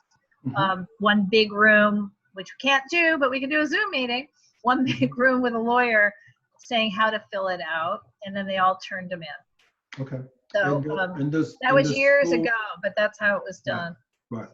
And the schools do have PTAs, and I've taken my students to neighborhood councils to request funds, and we received those funds before. So yes, there's technical things that we need to do, but the objective can be obtained. And for us, I just want the community to know who we are and establish that relationship. And of course, we don't want to make it burdensome on them and make their eyes glaze over by telling them all the hard things they need to do, but we just want to make it easy for them to request and receive funds for the project. Okay, done. Dorit, your hand is still up. Sorry, I'll figure out how to take it down. No questions for me right now. Okay. Well, so another thing, I've been attending too many Zoom meetings. That's the truth. But at the last Saturday's Zoom meeting with planning chair, land use chairs, one gal shared what Mar Vista, what they have done. We always talk about door hangers, but then it gets kind of in the weeds because this door hanger should say this and that door hanger should say that. Mar Vista Neighborhood Council just printed generic door hangers, so they get thousands and thousands and thousands of them, and where they store them, I do not know. But the one side basically says there's a project happening in your neighborhood, and then on the flip side, they use Avery labels and they type up whatever it is they're trying to communicate in a little radius, and then a volunteer just walks it around. So there's a proposed development. We're having a Zoom meeting. Here's the login. Here's the information on the thing. But we could do it. I mean, maybe that's the way to go to get more word out about us too. Just a generic, and we got money. I mean, on one side, and we got money, and then on the other side, we could still use that for other things. So, it's just a thought. It's not a fully fleshed out thought. And I definitely asked in that chat box, hey, how much did it cost to do print 5,000 of these generics, and never got an answer. And who printed them and never got an answer. But it's another thought we should consider. Could I point out that it's like 8:25 right now? I know. I wanted to watch America's Got Talent. Let's move But on. I then. guess guys don't care about that. You think I'm the one taking. Move on. Let's move on then, okay? Okay. Yes, just. All right. Limit So the upcoming UNNC Governing Board meeting agenda items. So here's what we know. We're going to have a selection of people to fill vacancies. We're going to have an election of officers. We're going to have a appointment/election if there's competition for chairmanships of our various committees. We will have 1 or 2 land use items. The city has now started holding hearings, so I have to check in on all these items. I have literally 1.5 foot of cases in a stack. I just want to make sure none of them have a hearing in July, but any that do, we have to handle them. So that's from my neck of the woods, and maybe well, we have this funding request and a broader discussion about funding. So what else do you guys think we need to bring forth on the agenda? And I'd like not to have an agenda that ends at 11:30 at night. I know I've said that before. Yes, but I wonder what keeps us going. Elena, you missed the last meeting. Literally 11:30. What keeps us going so long? What keeps us going? Yeah. That's I good. can't think of anything else for the agenda. I don't know if anyone else has anything. No, I will have an update on the budget that was submitted for next year, and then the encumbrance information. Oh, did you turn in the admin packet? Was that Yes. and did they say, yay, it's all perfect? They Or do we said have, it's nice, and yay? at the appropriate time, they will let me know when I can upload it, and they will give me So, the conference just so information. everyone knows, Greg likes to get along with those people. Okay, this what takes Be us so nice. long. This what takes us so long. They don't need to. We don't need to discuss that. No, Greg gets along with them. Along with everyone. Okay. So obviously, before the governing board agenda goes out, I will share it with everybody. We're really running late on getting approvals. So again, our predecessors, the executive committee before us and before that had said noon on Friday before the week ahead is when agenda items are due. I'll be honest with you, that's too late because it takes a huge amount of time to create these virtual agendas and advanced packets and have to have all that in, you know, it's just a lot of work. So I'd like to change the deadline for when if you've got agenda items, proposed agenda items are due to the noon on Thursday before, you know, the week ahead, noon on Thursday, the week ahead, whether it's executive committee or governing board. Is that okay with you guys? Yep. Okay. Just need to remind us again. Sorry, I'm not looking at you guys because I was looking at the calendar and looking at the agenda. The next agenda item is, we're not going to worry about this, board member trainings and attendance review. Nothing has changed. We still have one member completely missing in action.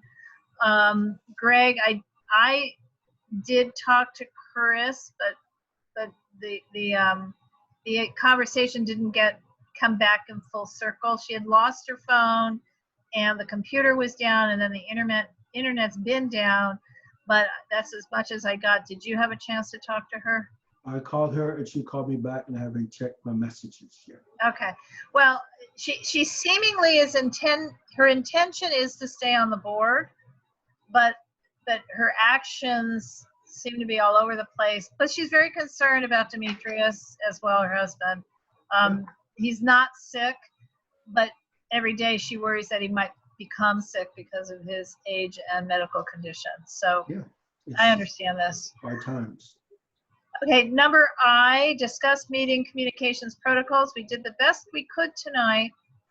Yes, I wanted to move that to the beginning, but we didn't do that. Well, we sort of did move it to the beginning-ish. We did. So okay. Yeah, and the only other thing I would like to add is that I would like for us to have like a 1-minute warning or a timekeeper, or a 2-minute. If it's a 10-minute, you give them a 2-minute warning. If it's a 5-minute presentation, they get a 1-minute warning.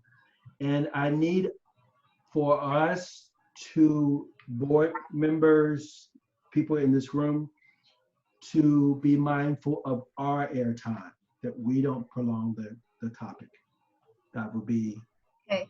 Asai. Yes. Asai's got his hand raised. Okay. Sorry if there's too much noise here, but just really quick, if I'd be happy to, and I think this was already discussed earlier, to manage the time, and then to also verbally let anyone who's the participant know that you have about a minute left or 2 minutes left, depending on that. Now, there are some programs I'm already researching that'll kind of like, I could kind of put into the audio of this Zoom call. So it'll make a chime or something of that nature instead of just screen sharing. And then they'll know, oh, that's 1 minute or that's 2 minutes, etc. So they'll have an understanding to either start closing the presentation or not, or we'll see. Yeah. Okay, and I do want to report back as well. Raquel Beltran, who's the general manager of Dunn, had another, a Zoom meeting with neighborhood council presidents and chairs. And this is one of the things everyone's discussing. How can we get a time clock on the Zoom? And so the city of LA is actually trying to have that conversation with Zoom, because there isn't in Zoom right now the ability to have on the Zoom thing a time clock unless it's a screen share, which we can't do if we already have a screen share. In my researching a little online, I found out that it's a national organization that teaches people to talk and give speeches, and I'm forgetting what it's called, Tip Talkers.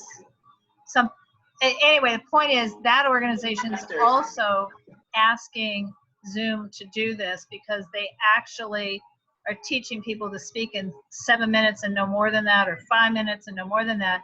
So everybody's looking for this time clock function, an app, and they're asking Zoom to create it. So maybe they will while we're still meeting via Zoom, or maybe they will not. Yeah. Maybe someone can make a lot of money inventing it. Thank you. Mr. Mayor, thank you for doing the timer for us. Appreciate that. Okay. Of course. All right. The next item is the treasurer's report. Do we have a further treasurer's report beyond? I just want to, yes. Let me just share a few things. Let me see which sheet I want to show you.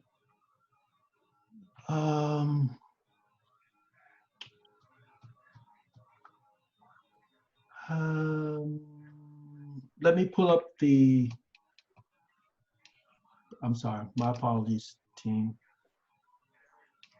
And then we'll have minutes to approve, and then we are done. Yeah. Okay.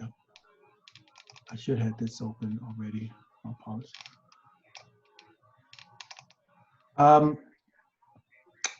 While I'm pulling that up, well, let me show this. Let me show this to you. That'll make it go faster. Okay, budget detail.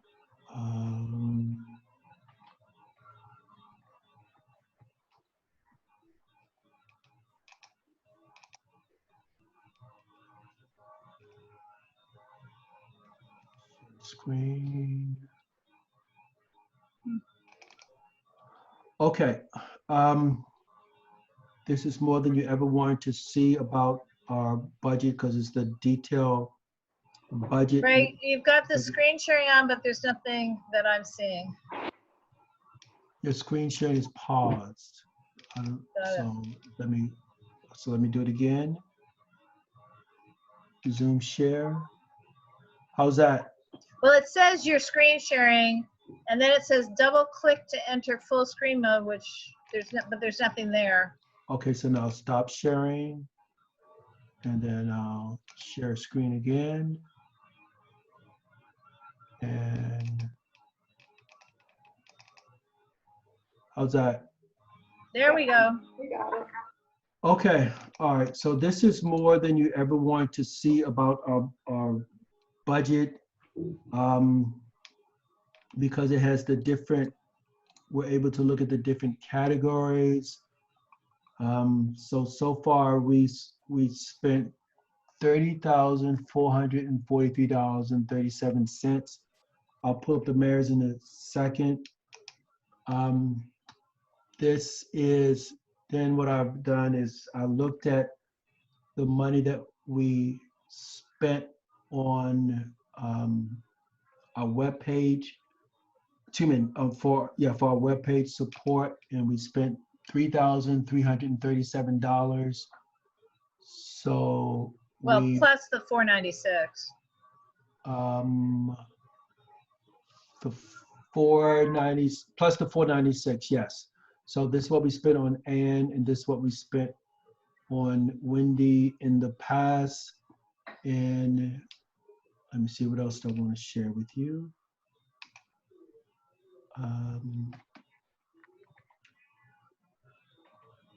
Let's see. Yeah, just reminding us of what we expected to have in our rollover for next year.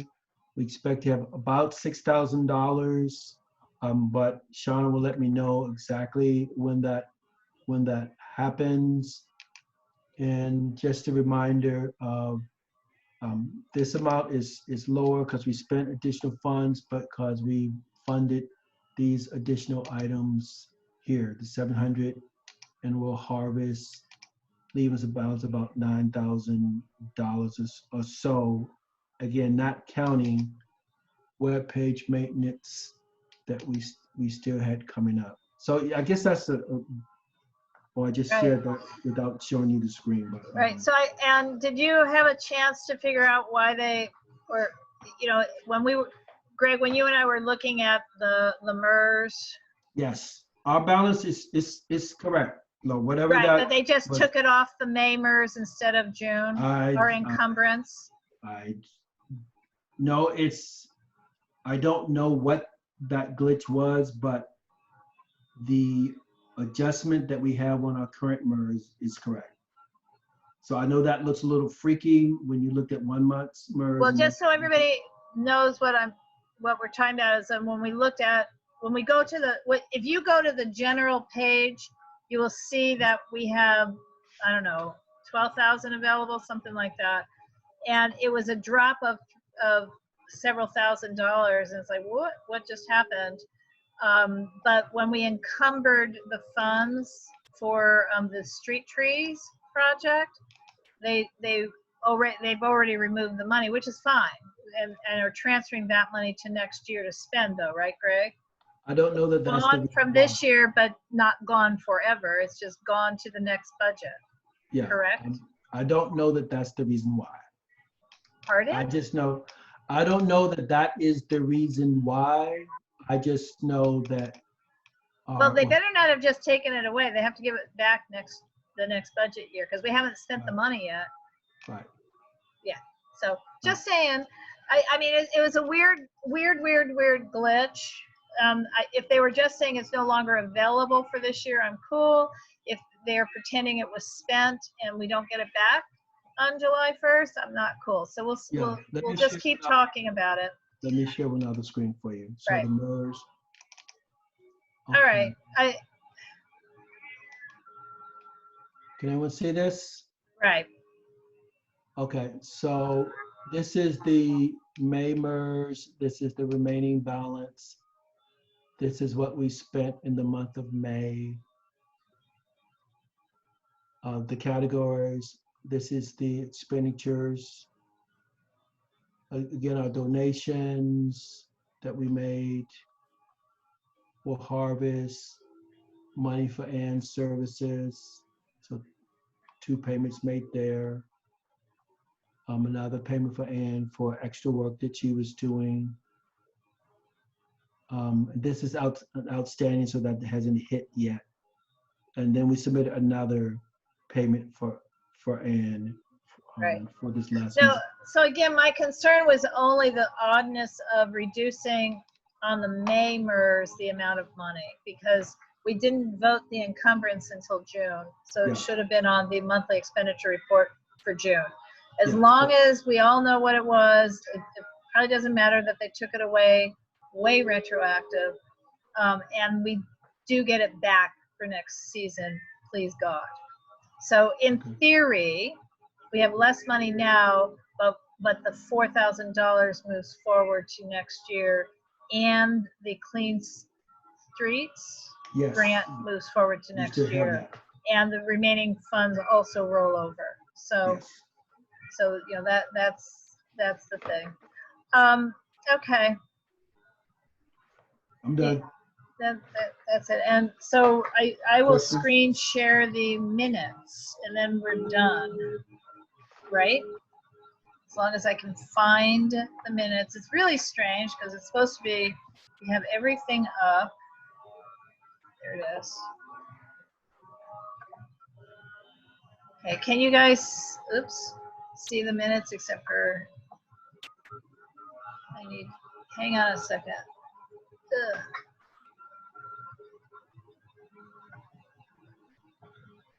Okay.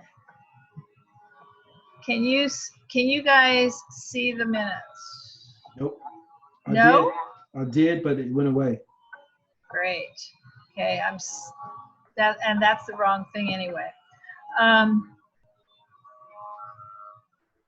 I don't like screen sharing.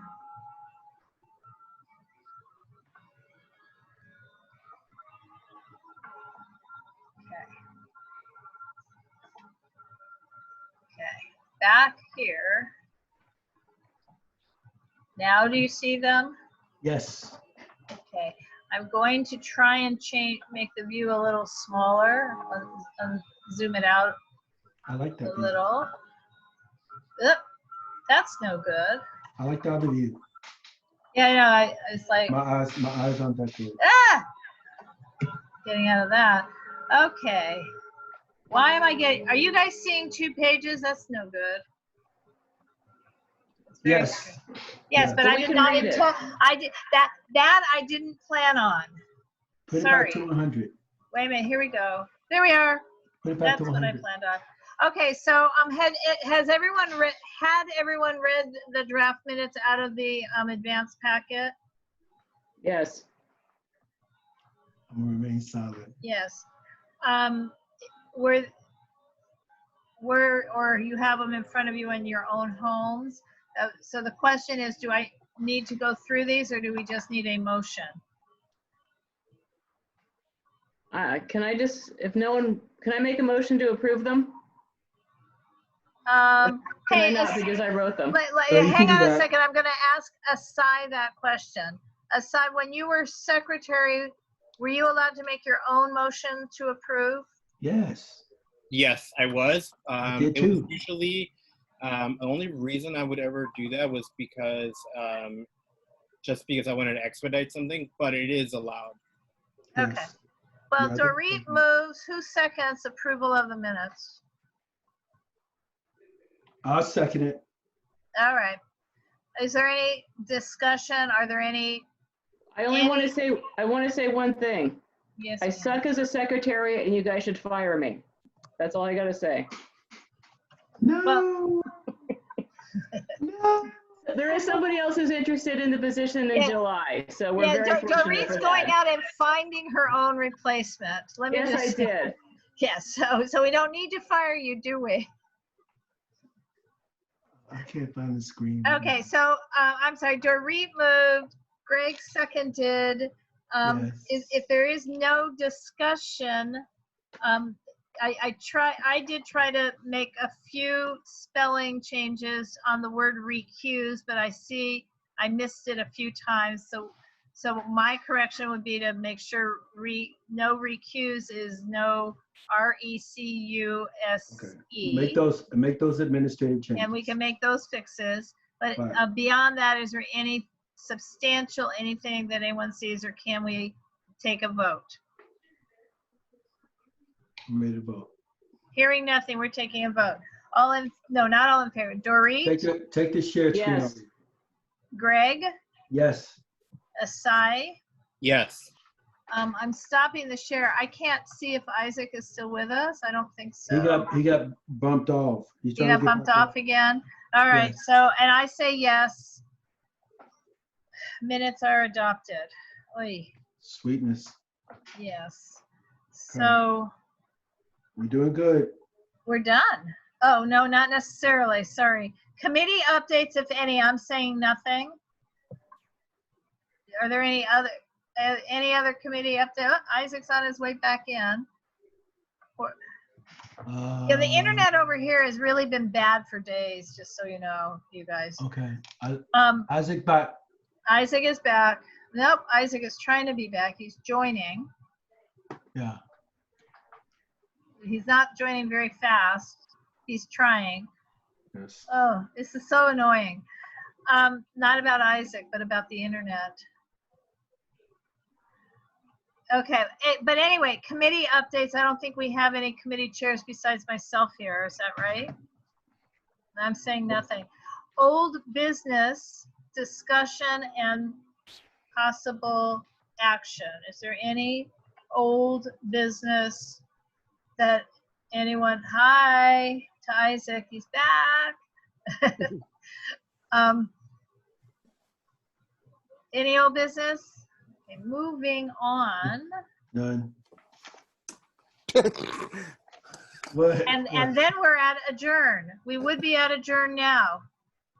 Okay. We're only 17 minutes over. Wow, that's good. No, we started 11 minutes late, so. No, I think we were going to go till 8:50. Came back on when we finished. Yeah. I thought we would be finished at 8:50. So I wanted to be done at 8 o'clock personally, but I'm gonna go turn the TV on now. Well, America's Got Talent, you know, it's important. Maybe it's not important, but it is entertaining. It's important. Okay. No, it's not. All right. No, it's not. It's important. I'm on a penny dreadful high right now, so. All right. Okay, my friends. So hopefully, Bye, everybody. Yeah, I was gonna say bye, everybody. Hopefully, both Hi, Helena. Spectrum and AT&T fix their internet Alexa. problems before the governing board. Because I've been running this damn meeting on a phone hotspot because we have no internet in the house and haven't for a week, and it's annoying. And we've had been stealing Spectrum from next door, but theirs is now out too. Okay. So Lizzie, tell Raul said hi. Helena, tell Mike said hi. Yes, thank you, Greg. I don't know your significant others, but you know. Oh, no, I'm good gonna to yourself. email you on a side issue, nothing to do with this neighborhood. As long as I see you, I have something to yak with you about. Bye, guys. I And gotta how's leave. your mom? Jackson out. Oh, there Jackson she out. goes. Bye, Helena. Bye, Bye, friends. everybody. I'm You leaving. guys, if anybody, this meeting was recorded. Anyway, I can't leave until the rest of you do. Bye. Bye. Bye. Bye, ciao. Bye, Lizzie. Bye. Bye, Asai. Thank you. Oh, they're still there. I know. All right. Asai, I'm turning the meeting off now. Okay. That's Bye. fine. Thank Take care. you.